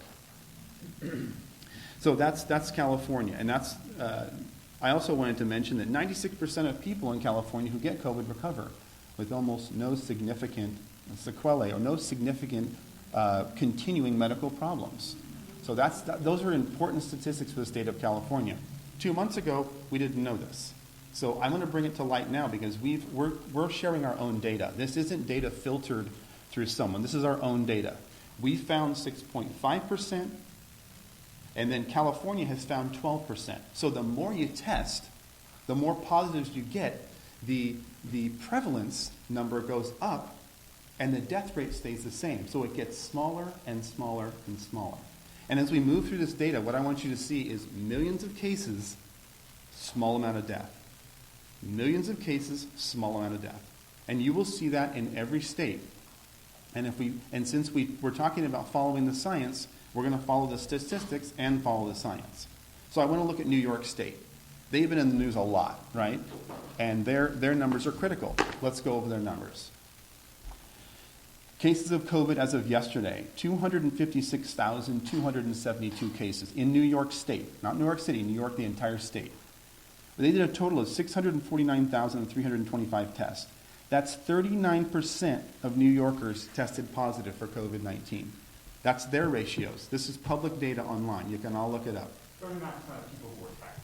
39% of the people were tested. 39% of New York State. Right. 39% of New York State is there's 20 million people there would be close to 4 million. Which is likely, they likely have 7.5 million cases in New York. I just want to make that clarification. It's not 39% of every New Yorker, it's every New Yorker who's been tested. Right, so we extrapolate data. I just want to make that. We extrapolate data, we test people, and then we extrapolate for the entire community based on the numbers. The initial models were so inaccurate, they're not even... But in those initial models, a lot of them are based off if we did no social distancing. Right. Is that correct? So is it really fair to say, obviously they're not as bad as they were because those were based on alternative scenarios? And some of them were based on social distancing and still predicted hundreds of thousands of deaths, which has been inaccurate. So in New York, the ones they tested, they found 39% positive. So if that's indicative, and they tested 649,000 people, that's a massive test. That's accurate data, 39%. So if they tested the whole state, would we indeed have 7.5 million cases? We don't know. We will never test the entire state. So we extrapolate out. We use the data we have because it's the most accurate we have versus a predictive model that have been nowhere in the ballpark of accurate. So how many deaths do they have? 19,410 out of 19 million people, which is a 0.1% chance of dying from COVID in the state of New York. And they have a 92% recovery rate. If you are indeed diagnosed with COVID-19, 92% of you will recover. So we're seeing millions of cases, small amount of death. Millions of cases, small amount of death. And the reason I'm making that point is because we're going to compare this to flu and say, is this significantly different from influenza A and B? And if not, why has our response been what it is? USA, this is a big one for us. 802,590 cases as of yesterday. We've tested over 4 million. If you guys have studied globally what's happening, that's double what any other country. Germany's at 2. I realize their populations are lower, but the fact that we were able to ramp up and do 4 million is pretty impressive, which gives us a 19.6% positive out of those who were tested for COVID-19. So if this is a typical extrapolation, 328 million people times 19.6 is 64 million. That's a significant amount of people with COVID.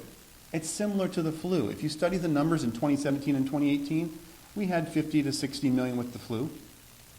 And we had a similar death rate. The deaths in the United States were 43,545.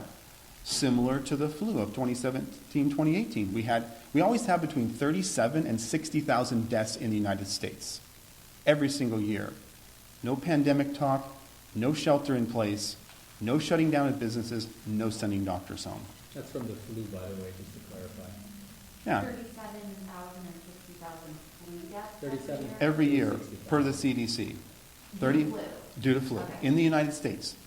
Some years, it's even as low as 20,000 some year. In 2017, 2018, it was 45 to 50,000, depending on who you read. And we don't necessarily report all of our flu tests. We do thousands of flu tests every year. We don't report every one because the flu is ubiquitous. And to that note, we have a flu vaccine. How many people even get the flu vaccine? The flu is dangerous. It kills people. So just because you have a vaccine doesn't mean it's going to be everywhere. And it doesn't mean everyone's going to take it because we see every year that we have a vaccine and I would say probably 50% of the public doesn't even want it. So just because you have a vaccine, unless you force it on the public, doesn't mean they're going to take it. I want to compare the U.S. to Spain because Spain is number 2 in the race for the most cases, which is not a race we want to win. They had 204,178 cases in Spain, 930,000 total tests. So we did 4 million, they did 930,000. They had a 22% of all COVID tests were positive in Spain. 22% of those tested were positive in Spain. Spain has 47 million people. So that equates to about 10 million cases. If we extrapolate the data as we've been doing with every state, gives us about 10 million cases. How many died in Spain? 21,282 out of 47 million. You have a 0.05 chance of dying from COVID as a citizen of Spain. and a 90% chance of recovery from COVID without being on a vent, without being in a hospital. I wanted to compare the U.S. to Spain because we have the most amount of cases globally. So I thought that was important.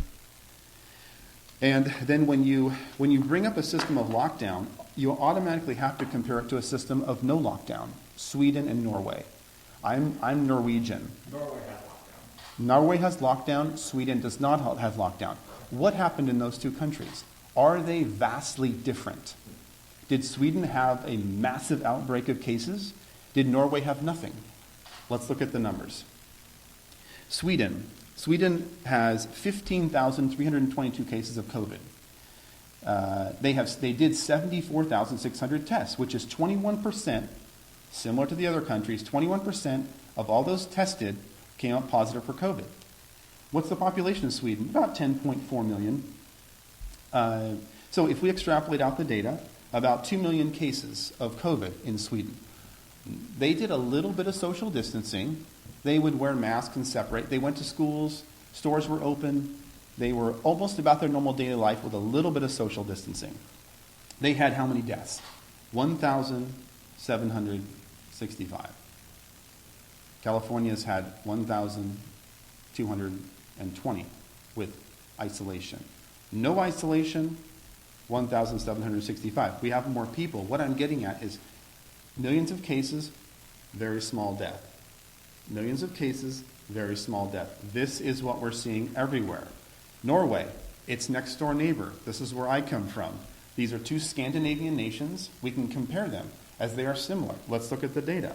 Norway, 7,191 cases of COVID. Total COVID tests, 145,279. So they came up with 4.9% of all COVID tests were positive in Norway. Population of Norway, 5.4 million.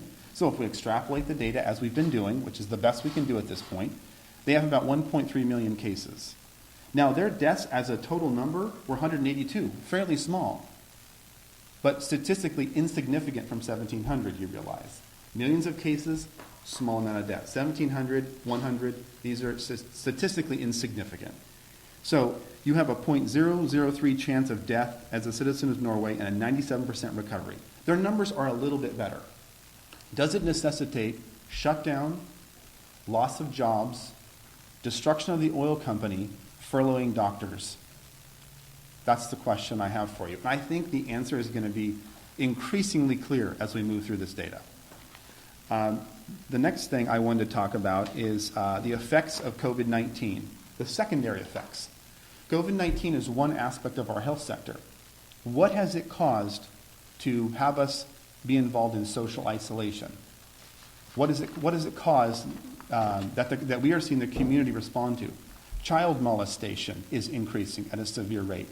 We could go over multiple cases of children who have been molested due to angry family members who are intoxicated, who are home, who have no paycheck. These things last a lifetime. This isn't about a seasonal flu. These are things that will follow these people and affect them in a negative fashion for their life. And these are secondary effects from COVID. And these are from me talking to ERs, talking to my doctors, and talking to people across the country and finding out what they're seeing. Spousal abuse. We see people coming in here with black eyes and cuts on their face. It's an obvious abuse case. These are things that will affect them for a lifetime, not for a season. Alcoholism, anxiety, depression, suicide. I talked to Donnie Youngblood and various people in the community, and I've asked them, how are things going? Suicide is spiking. Education has dropped off. Economic collapse. Medical industry, we're all suffering because our staff isn't here and we have no volume. These are all real things that I'm seeing every day. I don't read about this stuff. I'm seeing it in my clinics. We have clinics from Fresno to San Diego, and these things are spiking in our community. These things will affect people for a lifetime, not for a season. So let's make sure we're clear on that. So we've gone over the secondary effects. We've gone over the statistics. Now I want to compare flu virus. Is this significantly different? And I just got a little bit of data here. So deaths, per the CDC, 24,000 to 62,000 deaths each year. We had about 45 million total cases in 2017 with about 62,000 deaths, or a 0.13 chance of death from flu in the United States. As you know, our other numbers were 0.02. So the lethality of COVID-19 is much less. Now you've got hotbeds of it in New York, but again, we went over the numbers, 0.1% chance of death. Widespread, small amount of deaths. It's similar to flu, as a matter of fact. If we follow the science, as we've been asked to do, I'm following the science. This data is generated by the CDC, World Health Organization. The testing is generated by what we have done here. So we are following the science. Now I want to talk about the immune system. Dr. Masihi used to teach for immunology. We both had years of microbiology, biochemistry, and virology studies. We've made it our life's work to understand this stuff. And here, I'd like to go over some basic things about how the immune system functions so people have a good understanding. The immune system is built by exposure to antigens, viruses, bacteria. When you're a little child crawling on the ground, putting stuff in your mouth, viruses and bacteria come in, you form an antigen-antibody complex, you form IgG, IgM. This is how your immune system is built. You don't take a small child, put them in bubble wrap in a room and say, go have a healthy immune system. This is immunology, microbiology 101. This is not something, this is the basis of what we've known for years. What I'm seeing is when you take human beings and you say, go into your house, clean all your counters, Lysol them down, you're going to kill 99% of viruses and bacteria, wear a mask, don't go outside. What does that do to our immune system? Our immune system is used to touching. We share bacteria, staphylococcal, streptococcal bacteria, viruses. We develop an immune response daily to this stuff. When you take that away from me, my immune system drops. As I shelter in place, my immune system drops. You keep me there for months, it drops more. And now I'm at home, hand washing vigorously, washing the counters, worried about things that are indeed what I need to survive. Let's follow the science. This is immunology, folks. This is microbiology. This is what we've combined together. We have 40 years of experience in this. This is common sense immunology. So quarantining and social distancing is worse for us, you're saying? It decreases your immune system. You can't build an immune system by... If someone has a reduced immune system, you hide them away because they can't build an immune system. If you have a normal functioning immune system, you need interaction. When a child is in a womb, you're in this protected environment. When you come out, you have almost no immune system. You develop that through touching your mouth, touching your eyes, virus, bacteria, immune response, IgG, IgM. This is how you build a strong immune system. Do you think people are worrying too much? Of course they are, but that's from media telling them to. I am telling them sheltering in place decreases your immune system. And then as we all come out of shelter in place with a lower immune system and start trading viruses, bacteria, what do you think is going to happen? Disease is going to spike. And then you've got disease spike amongst a hospital system with furloughed doctors and nurses. This is not the combination we want to set up for a healthy society. It doesn't make any sense. So is Dr. Fauci wrong then when he says that COVID-19 is shown to be nearly 10 times deadlier than the flu? Initially, maybe that was true. But again, I'm going through the numbers. I'm not saying who's wrong or right. I'm going through the science and through the numbers. And I, like you, have been watching media and studying this for 2 months, night and day. I go to bed at 2 or 3 in the morning. Every day I read after my shift, and I say, what's going on here? I'm not in an ivory tower. I'm in seeing patients every day, and I'm collecting my own data. I didn't have data 2 months ago. I just shared my data. 6.5% of all patients we tested are positive. That's actual, unfiltered, non-political data. So respectfully, to go off that question, and I know you guys are obviously very intelligent, very accomplished physicians, do you think that you guys know more than the top immunologists in the entire United States, and that basically every country in the world has got this wrong, that accelerated urgent care has got this right? I'm not saying, again, I'm sharing the data. I'm not saying we're right, somebody's wrong. But your conclusions from that data are different than what the top doctors worldwide are concluding. Why is that? Why they had no data. The data is coming in. The U.S. government has no data. No, I'm saying you have to give the virus time. From December to now, there was tons of hypotheses. You have to let the data work. Let the virus rise up, Then we study it and we see, did we respond appropriately? Initially, the response, fine, shut it down. But as the data comes across and we say, now wait a second, we've never, ever responded like this in the history of the country. Why are we doing this now? And you don't think that they're also studying that data and that their data is even more accurate and more timely than what we're getting here in Kern County? Right. I mean, Go ahead. What was your first name? Tim. Tim. So I think Oh, sorry. So thank you for your question. I think your question is valid, and obviously Dr. Fauci is a world-renowned immunologist, and a lot of the data that they originally gave us was theoretical, because coronavirus is a new virus. We've studied coronavirus since the 70s. Coronavirus was... we studied different coronaviruses. This one is novel. Like SARS is a form of coronavirus, MERS is a form of coronavirus. Sure. We studied different kinds, but this one is new. So with all due respect, again, we haven't studied this virus. But if you let me finish... So every year, according to your argument that you just made, every year... Not an argument, it's a question. Every year when we get the flu, it's a new flu virus, correct? Correct. But 99% of it is flu, correct? The way viruses change, they undergo mutations through their DNA, deoxyribonucleic acid. There are different types of mutations which either cause increased virulence, more likely decreased virulence, meaning how dangerous a virus is. So when coronavirus was, we've been studying coronavirus since the 70s. And this type of coronavirus that came out was first and foremost transmissible through human beings, and that was new. And I think any time you have something new in the medical community, I've been a doctor for 26 years. Anytime you have something new in the community, the medical community, it sparks fear. And I would have done what Dr. Fauci did, so we both would have initially. Because the first thing you do is you want to make sure you limit liability and limit deaths. And I think what they did was brilliant initially. But, looking at theories and models, which is what these folks use, is very different than the way the actual virus presents itself throughout communities. And there's different communities we're talking about here. Bakersfield, a lot more widespread than Manhattan. Very, very different. So you can't really... theory and reality are not always the same, and that's what Dr. Erickson is presenting. It's not about being right or wrong. Medicine, what they teach us is you practice medicine. I'm learning every day, so is Dr. Erickson. We all learn every day. It's not about being right, who's wrong. It's not a basketball game, who made the basket, who didn't.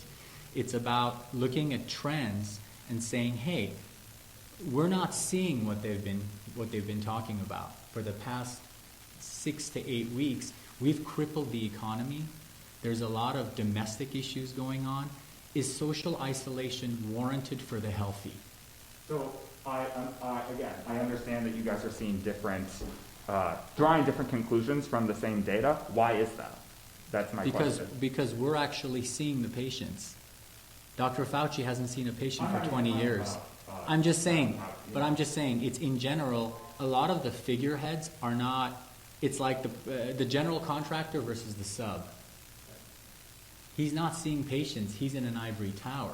And we have a world of respect for him. He's a world-renowned immunologist. Two different things. He's an academic. We've dealt with academics all of our life. I did surgery at USC and Loma Linda, all academics. But academics and reality is two different things. So we're just presenting our data and our opinion as medical professionals in this community. I was going to say, so you're not necessarily talking about a community in Manhattan, which obviously is much well, we more don't. dense. We haven't. I haven't been to Manhattan for 20 years, right? Yeah. So let me ask this. So I mean, in your professional expertise, both of you guys, very prominent here in the community. Why do you think we are taking these measures? Why do you think that?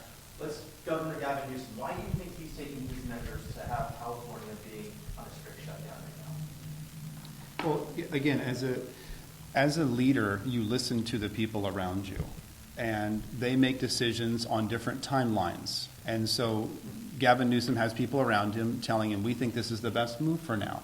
And then early on, we told people the truth changes every 2 hours, because it was. As the data moves, as we do our own testing, I'm giving a different answer now than I would have a month ago. because I understand the progression of disease in this area. I also understand the progression of disease elsewhere because I look at their data. I don't have to live in Manhattan to watch their disease process, to watch how many positives in the community, and to understand how diseases spread. For instance, nobody talks about the fact that coronavirus lives on plastics for 3 days, and we're all sheltering in place. Where'd you get your water bottles from? Costco.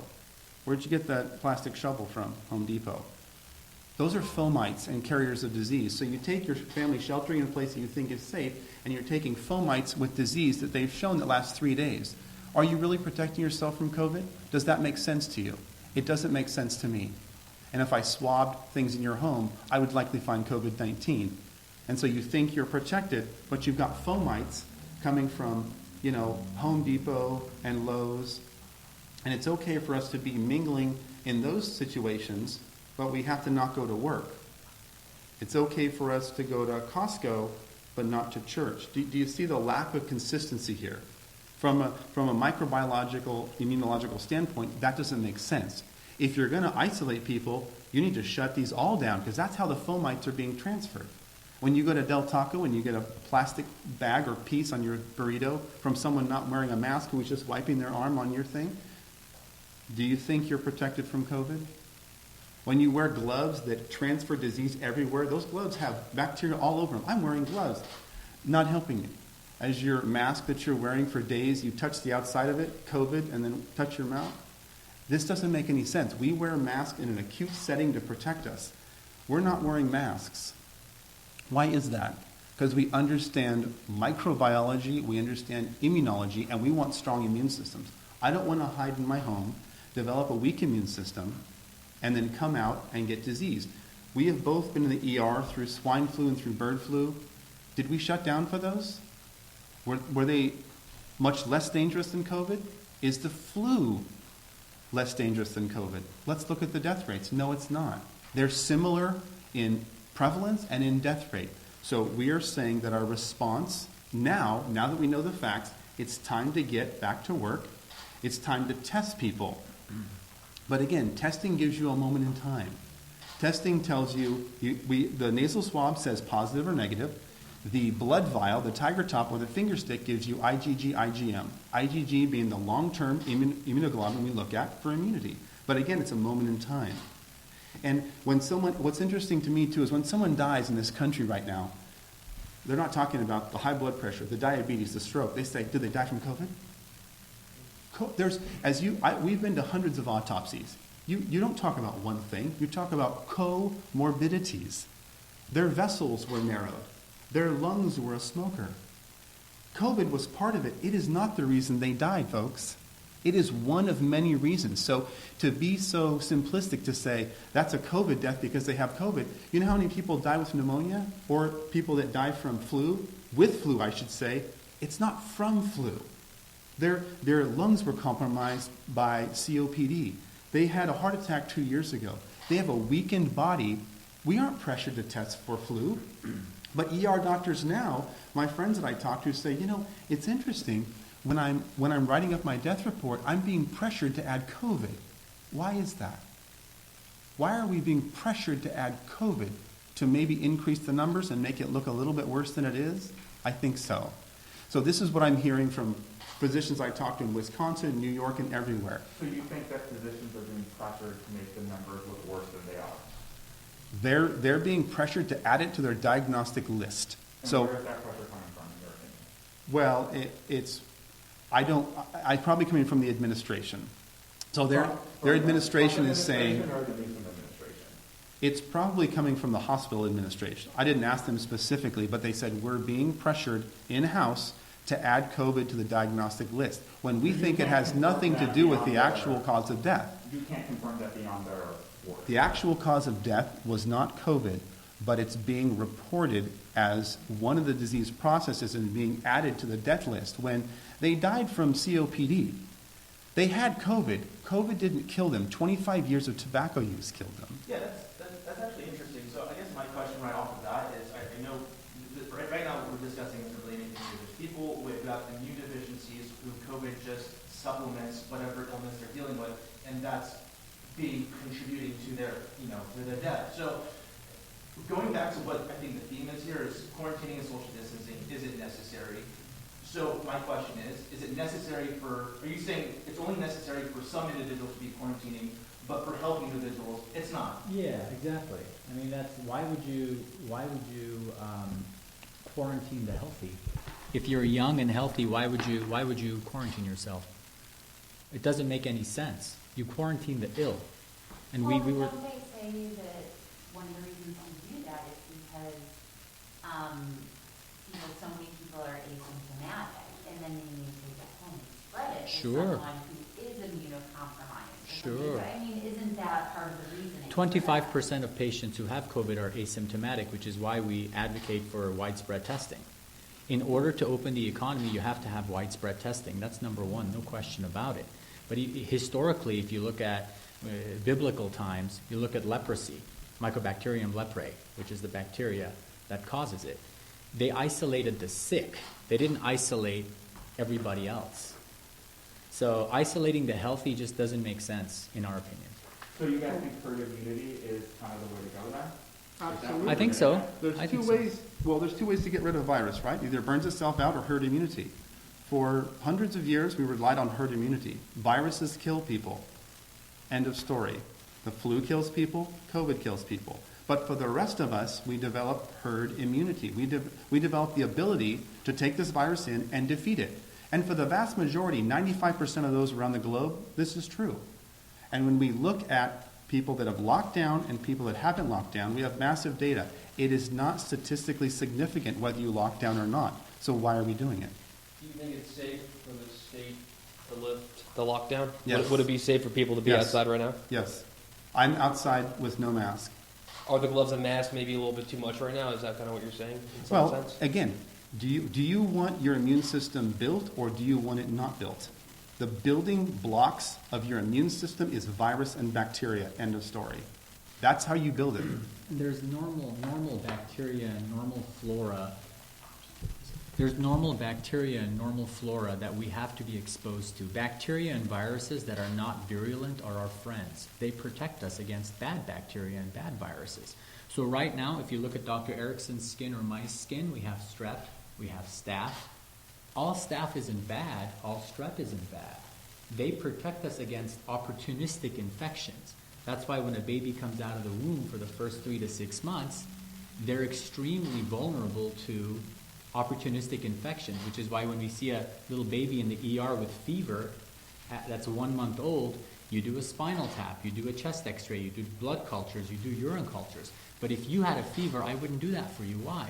Because that baby does not have the normal bacteria and flora from the community, whereas you do, because you've interacted with, you've gone to the gas station, you've gone to Home Depot. That's the difference. Normal flora, we all need normal flora. What Dr. Erickson is saying is when you are self-isolating at home for 2 or 3 months, you lose that normal flora. So I guarantee when we reopen, there's going to be a huge amount of illness that's going to be rampant because our immune systems have weakened. And that's just basic immunology and virology. I just wanted to ask Dr. Erickson if you were done with your presentation or if you Joining me right now is Florida Senator, a member of the Foreign... Let's see here. receiving my questions for the end, and I just wanted to make sure. I had some conclusions, but basically our conclusions are that when I look at the basic tenets that we know of microbiology, and I say, do we need to still shelter in place? Our answer is emphatically no. Do we need businesses to be shut down? Emphatically no. Do we need to test them and get them back to work? Yes, we do. The secondary effects that we went over, the child abuse, alcoholism, loss of revenue, all these are, in our opinion, a significantly more detrimental thing to society than a virus that is proven similar in nature to the seasonal flu we have every year. We also need to put measures in place so economic shutdown like this does not happen again. We want to make sure we understand that quarantining the sick is what we do, not quarantining the healthy. We need to make sure if you're gonna dance on someone's constitutional rights, you better have a good reason. You better have a really good scientific reason and not just theory. We're going to work diligently to find a vaccine. And one of the most important things is we need our hospitals back up. We need our furloughed doctors back. We need our nurses back, because when we lift this thing, we're going to need all hands on deck. I know that the local hospitals have closed 2 floors. Folks, that's not the situation you want. We're essentially setting ourselves up to have minimal staff, and we're going to have significant disease. That's the wrong combination. So that's kind of the gist of what we wanted to get across today. And I've been working with some of the leaders, and I've talked to the head of the CDPH. I've gotten their opinion on this, and a lot of the leaders in Sacramento. And we're all in agreement. But we need to have Governor Newsom in agreement with us to lift this ban.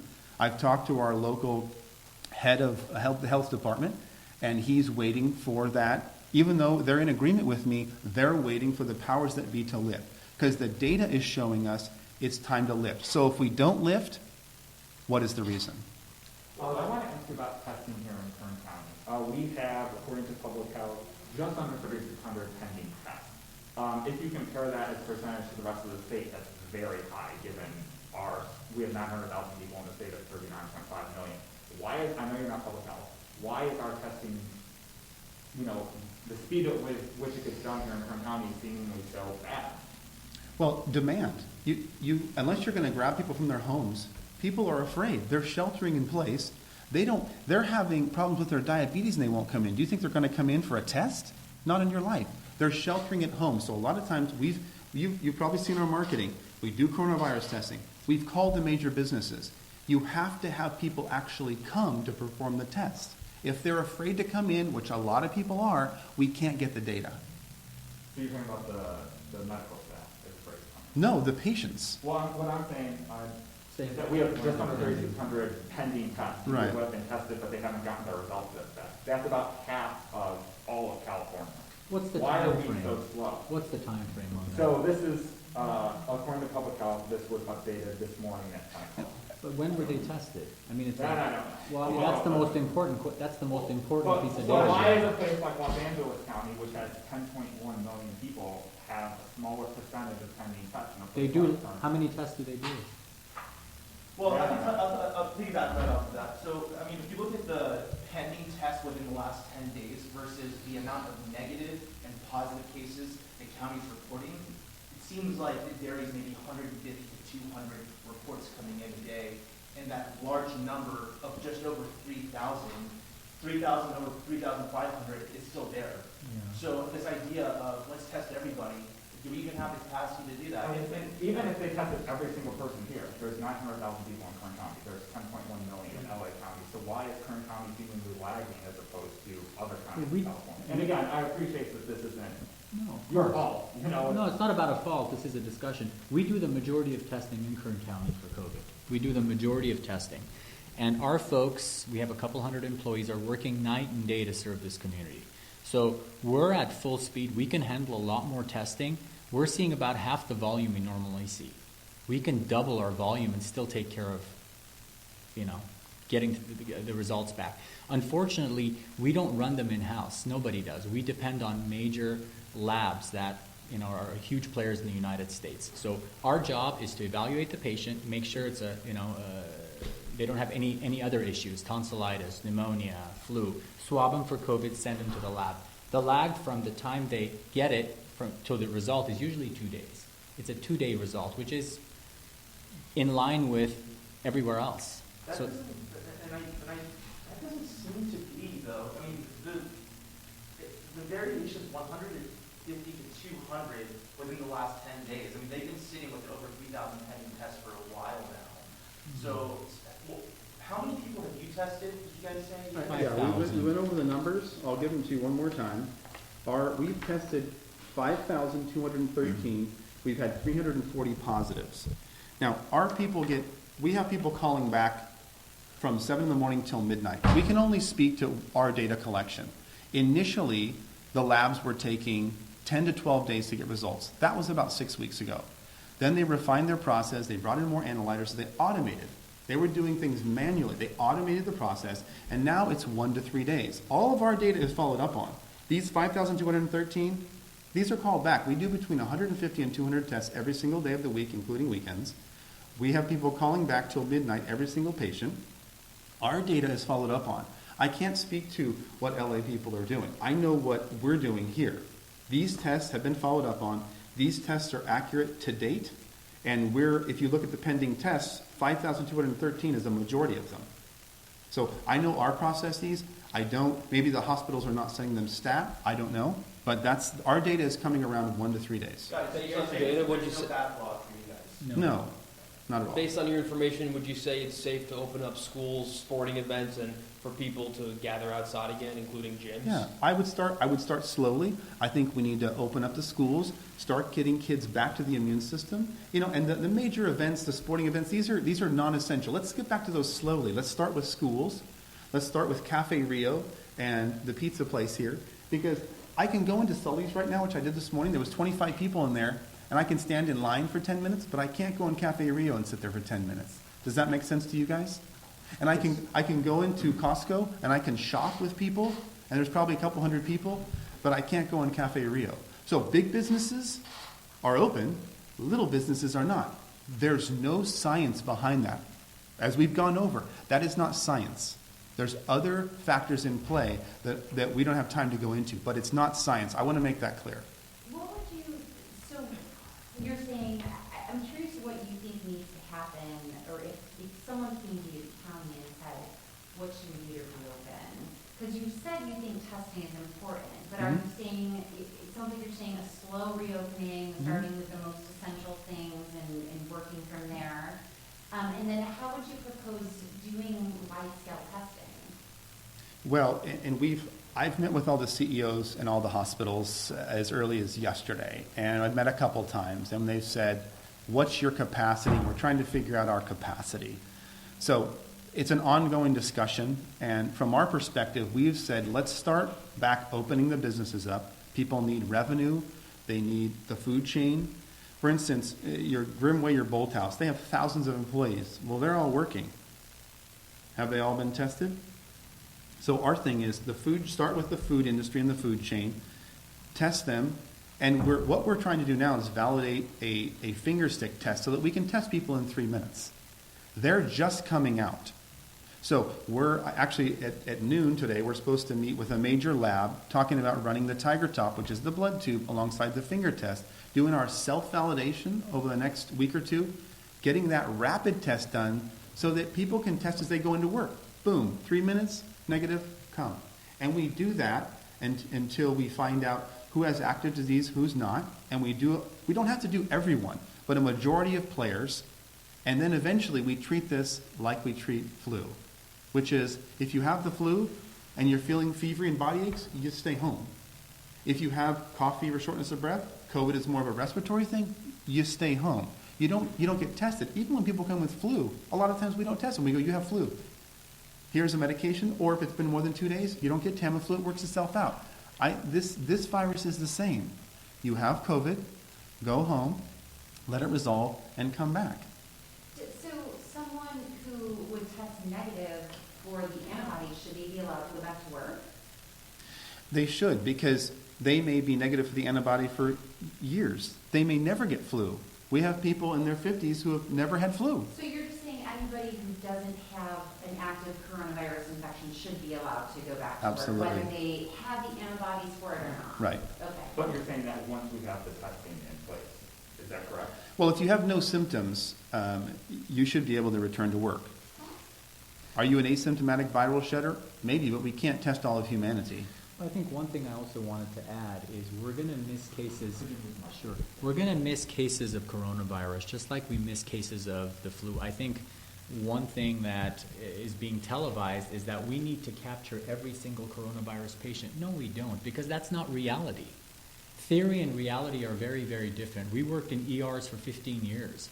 Theory and reality are very different. It would be nice to capture every coronavirus patient, yes, but is that realistic? Are we going to keep the economy shut down for 2 years and vaccinate everybody? That's an unrealistic expectation. Not unless you want to drive the entire planet into the ground, which would be a very bad thing. Let me remind you of this, by the way, and then we will continue. Conservative media done right. You're listening to the SHR Media Network. And we continue with the briefing. So you're going to cause financial ruin, domestic violence, suicide, rape, violence, and what are you going to get out of it? You're still going to miss a lot of cases. So we need to treat this like the flu, which is familiar. And eventually, this will mutate and become less and less virulent. Because patients who are asymptomatic or silent shedders usually have the milder version of the coronavirus, right? Because it's milder. That's why they're not as symptomatic. And that tends to spread quicker than the more virulent forms.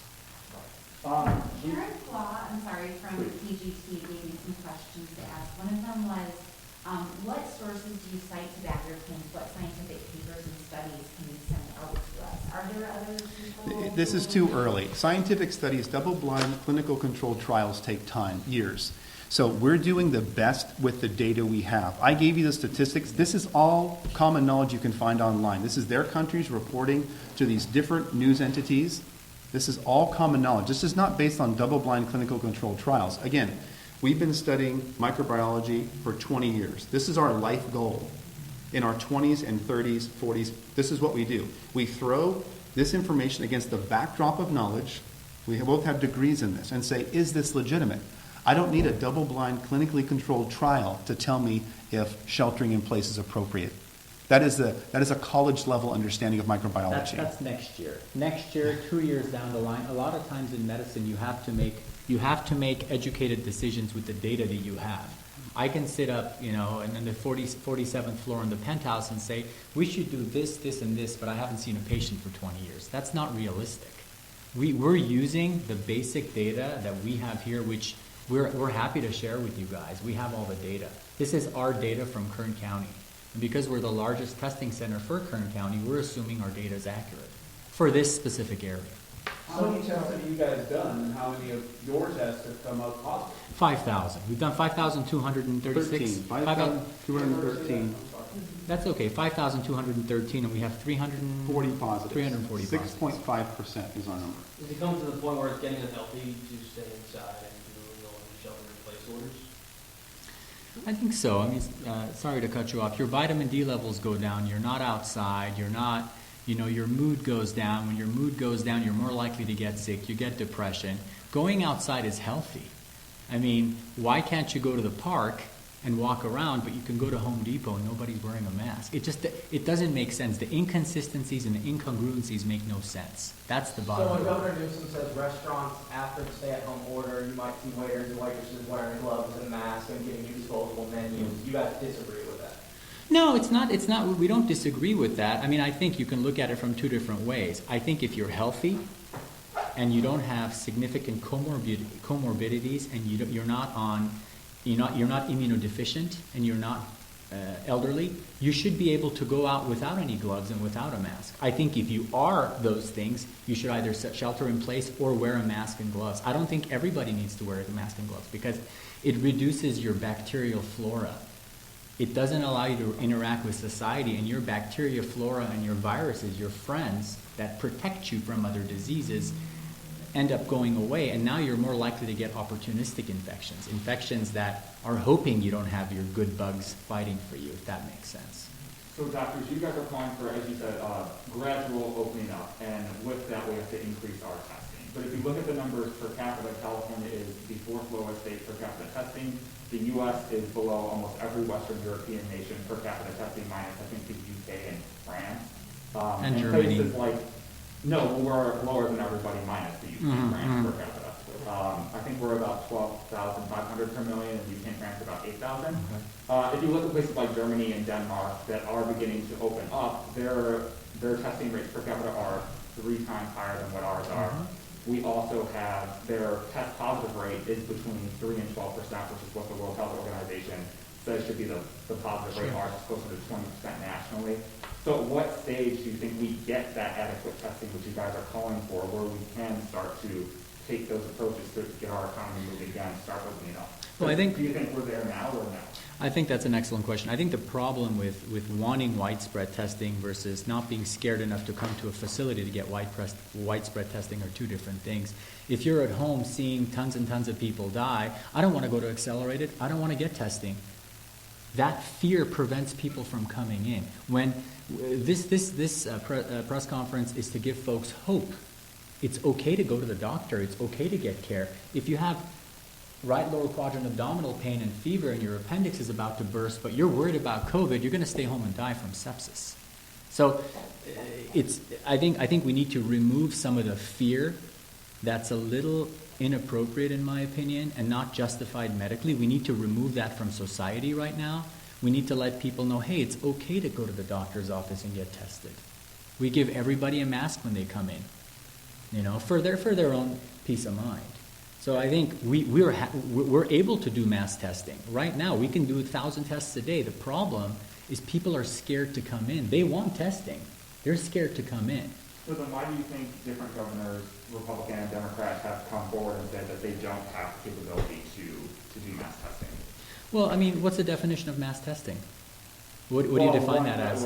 Enough people are tested where our positive test rate would decline, where our numbers per capita would equal those of other countries. We have significant ability to test.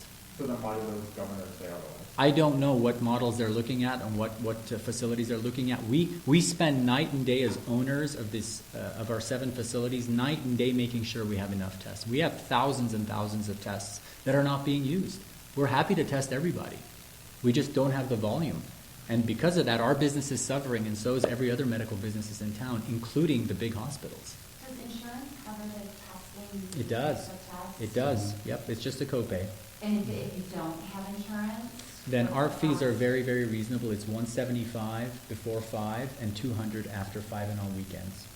For all 3 tests? Yes. Well, the lab charges you for the tests. For our doctor to see you, for us to register you, for them to examine you, the evaluation and management, that's the fee. The lab will charge you. We don't know what the lab charges. I think it's $60 to $70 for the lab fee. But the insurance covers everything. And another question from Karen-in-law was yesterday, the Board of Supervisors meeting, Matt Constantine, the head of Public Health Services, said that using a state model in our local data, that it was showing that we're tracking on this curve of about 40% social distancing, and that when we reach October, if we keep on that line, we will have so many cases that it will overwhelm our local hospitals.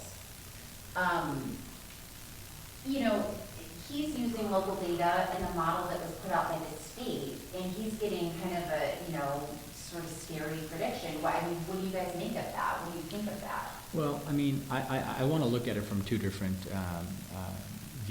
points of view. One is if we keep the economy shut down till October, what's going to happen? Homelessness is going to go up. People's lives are going to be ruined. And there's so many other secondary effects of COVID-19, which Dr. Erickson presented eloquently. I think you have to look at that, and then you have to look at what are we going to lose? Well, seasonal flu rises in October as well. What do we do every year with seasonal flu? Does everybody stay home? Did you stay home last year for seasonal flu? Did you, Tim? Did anybody stay home for No, this is just like the flu. Because it's unknown, it's not. The flu has been killing people for 100 years, since 1918, since the massive pandemic.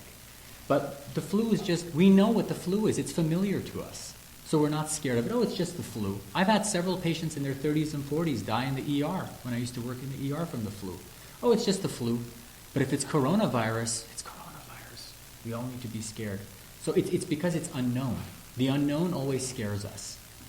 So in my opinion, what are the risks? What are the benefits of social isolation? And we think that the risks of social isolation are too high. You guys own and run the facility, is that correct? Mm-hmm. We have 7, yes, all of them. Yep. What would you say to critics who would say, well, they've got a stake in this game, they are pushing this data, or their representation of this data because they don't want to lose money? What would you say to those folks who say, I'm going to believe, maybe someone else who, the wider world scientific community who says these 2 doctors, despite their, intelligence, they have an ulterior motive? What would you say to those people? Talk to ER doctors who have no ulterior motive. They have the same viewpoint. There's a post today from a doctor from Wisconsin. I encourage you all to read it. I'll share his story with you. It is exactly what we're saying. And he eloquently displays, he's an ER doctor. He says, I'm walking into this war zone. Our ICUs are empty. I'm scared to go to my own place of work. There's no patients, but we have people in hazmat suits checking my temperature as I walk through the doors. He's like, something else is going on here. This is not about science, and it's not even about COVID. When they use the word safe, if you listen to the word safe, that's about controlling you. So when I talk to all my ER doctors who work in a hospital, no stake in the game, same opinion. That's how I'll answer your question. We all have the same opinion. So then you say that the hospitals are losing money right now, most of them. But at the same time, you said earlier that doctors are feeling pressure from hospital administration to put COVID down as a reason of death, which would presumably instill more fear in people. Doesn't that go against that whole line of thought? Why would they do that if it was going to cause more fear and cause them to lose more money? Exactly. There's something else going on, and that's a different discussion. We don't know. I mean, we're just here to present the scientific That's facts. a political discussion. Yeah. So you think some hospital administrators are undercutting their own bottom line? We're presenting the medical data here. I mean, what I think about politics is irrelevant. We're presenting the medical data. We need to stay on things that we can answer intelligently, which is not why does a CEO of some hospital in Wisconsin do that. We need to stay on the topic of, do we need to shelter in place, and does that make sense from the microbiology knowledge we've known for 30 years? The sciences haven't changed. We live our life in the life sciences. Biology, biochemistry, microbiology. So everything that you're asking us goes against that sheet of information. Why people do things at a hospital is not really our area of expertise. So from what we're seeing right now, it's time to open back up. The science says it is. The models we have been using from predictions to predict the amount of disease are not accurate. This information is accurate. It models the flu. Let's go back to work. That's what the data is saying. Not models. Data is saying that. Would you say, though, that, like a situation in New York City, that's not like a flu? I mean, the hospitals there are completely overwhelmed and swamped, and people, working in the ERs are dying from this. So, I mean, that's not just a flu type situation, right? Look at Italy in 2017. Hospital systems overwhelmed, people dying. Overwhelmed system from the flu. This happens from the flu. If you've been working in the ERs, I've seen multiple people, hallways full, people dying, news media there, stories going on from the flu. This does happen. This does happen. It's not just the flu. It's No. the flu. That's what I mean. That's exactly what I mean. People think it's just the flu. It's just coronavirus. What's the difference? You're used to the flu. You're used to saying it's just the flu. FLU, influenza, is something we've grown up with. You're used to it.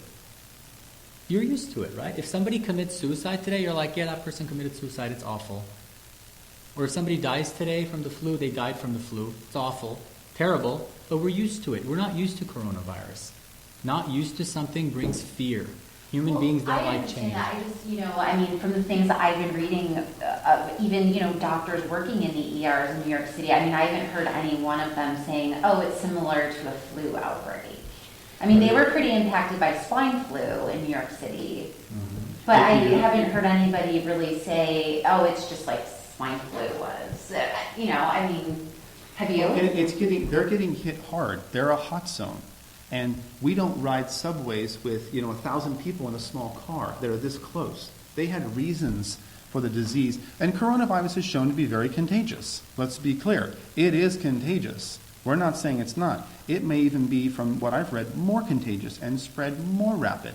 But the actual cause of death and the disease cycle is similar to what we're seeing from the flu, with more of a respiratory component. And they were screaming for ventilators. What percent of people die on ventilators? 80, 90%? Once you're on a ventilator, if you understand, you're in a bad shape. And they're screaming for 30,000 ventilators that they didn't use, right? They're screaming for a lot of things, 30,000. They used 5. How many 100% over did they order?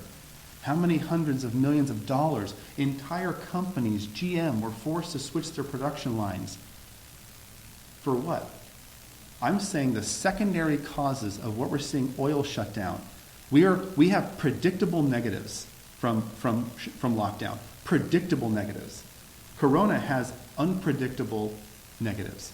No, I see what you're saying. I mean, it sounds like you're saying, we actually have some data to look at now, and in the beginning we didn't really know, but now we can draw some conclusions.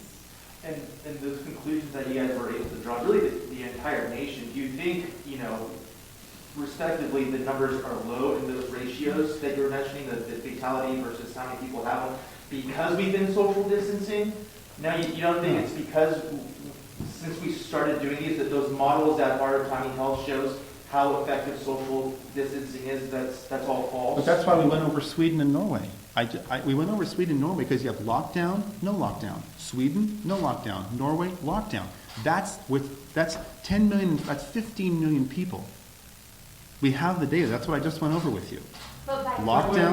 Norway and Sweden also have drastically different testing standards and metrics. Norway is basically testing everybody. Sweden, they're only testing you if you end up in a hospital. No, that's not accurate. They're not testing everybody. Well, of course, they're not testing all 5.5 million Norwegians, but their testing is much more widespread. The bottom line is, those of us who study it and have a background in this, is lockdown versus non-lockdown did not produce a statistically different number of deaths. That is the bottom line. That we know of. Right, so people could be dying in their home or from other things, but if Sweden, if they're not being tested, then they don't know what the cause of death is. Yeah, and if you were to give me a test on analyzing these numbers and trying to, I probably wouldn't perform so well. I guess what I'm trying to cross-reference is I hear our president, I hear our governor say social distancing is working. And you guys are saying it's not needed. So I guess that's what I'm trying to wrap my head around. Like, why is that? It was needed initially. Are they lying? It was needed initially. They actually, we both agree with exactly what they did initially because we didn't know. It was an unknown. Now it is becoming known. Initially, when you don't know something, you're extra careful because you're fearful. It's just like when you see a patient and they're very sick, you test for everything because you're scared. You're fearful. But then as you see more of those patients, you realize, hey, I know what to test for, right? It's shotgun effect versus sniper effect, right?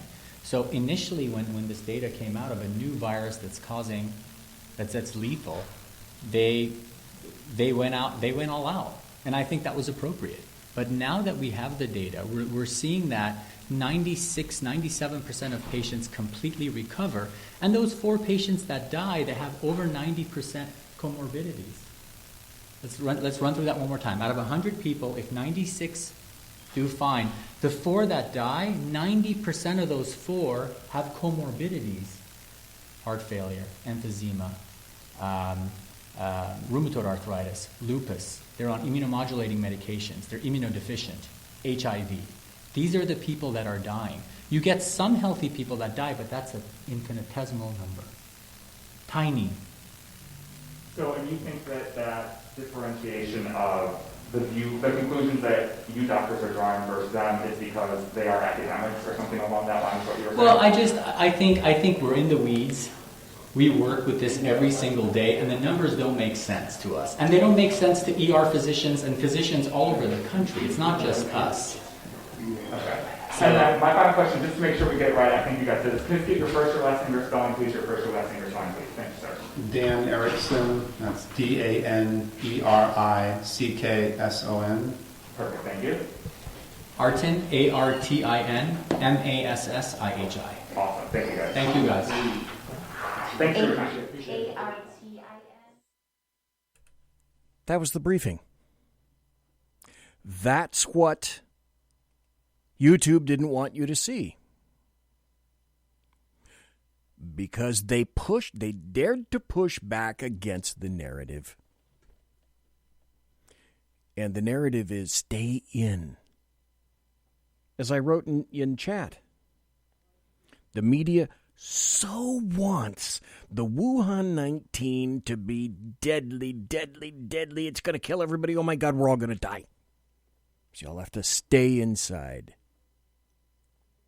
Actually, I think what part of it is if New York has to do it, and New York is the bastion of leftists, but if New York has to do it, well, by God, the rest of the damn planet should have to do it too. Because why are we getting picked on?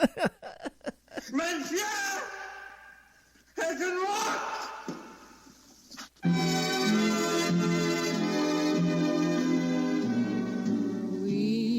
Ladies and gentlemen, boys and girls, children of all ages, thanks for listening to the Bloviating Zeppelins Berserk Bobcat Saloon, a radio show live and direct right here on the SHR Media Network. If you want to contact me, you can find me on Twitter at BZEP, at BZEP. Promotional consideration is by the Lockheed Martin Skunk Works and also by the Boeing Company. If it ain't Boeing, I ain't going. And also by Pratt & Whitney Engines Thrust. You can trust. Tiaras are by My Little Pony.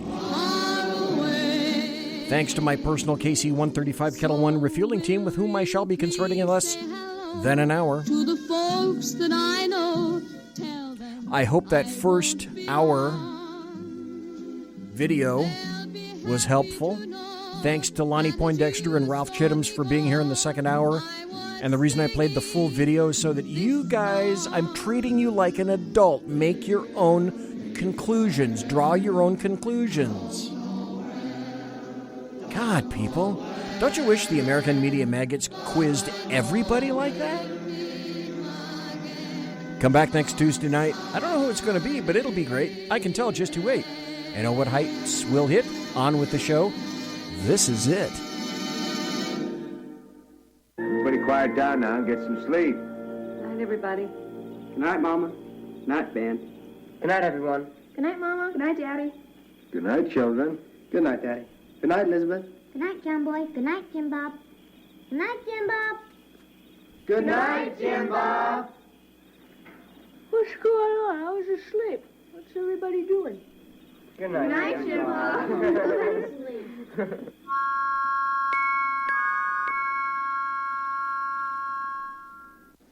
Good night, and good luck. Now you know the rest of the story. That's all, folks.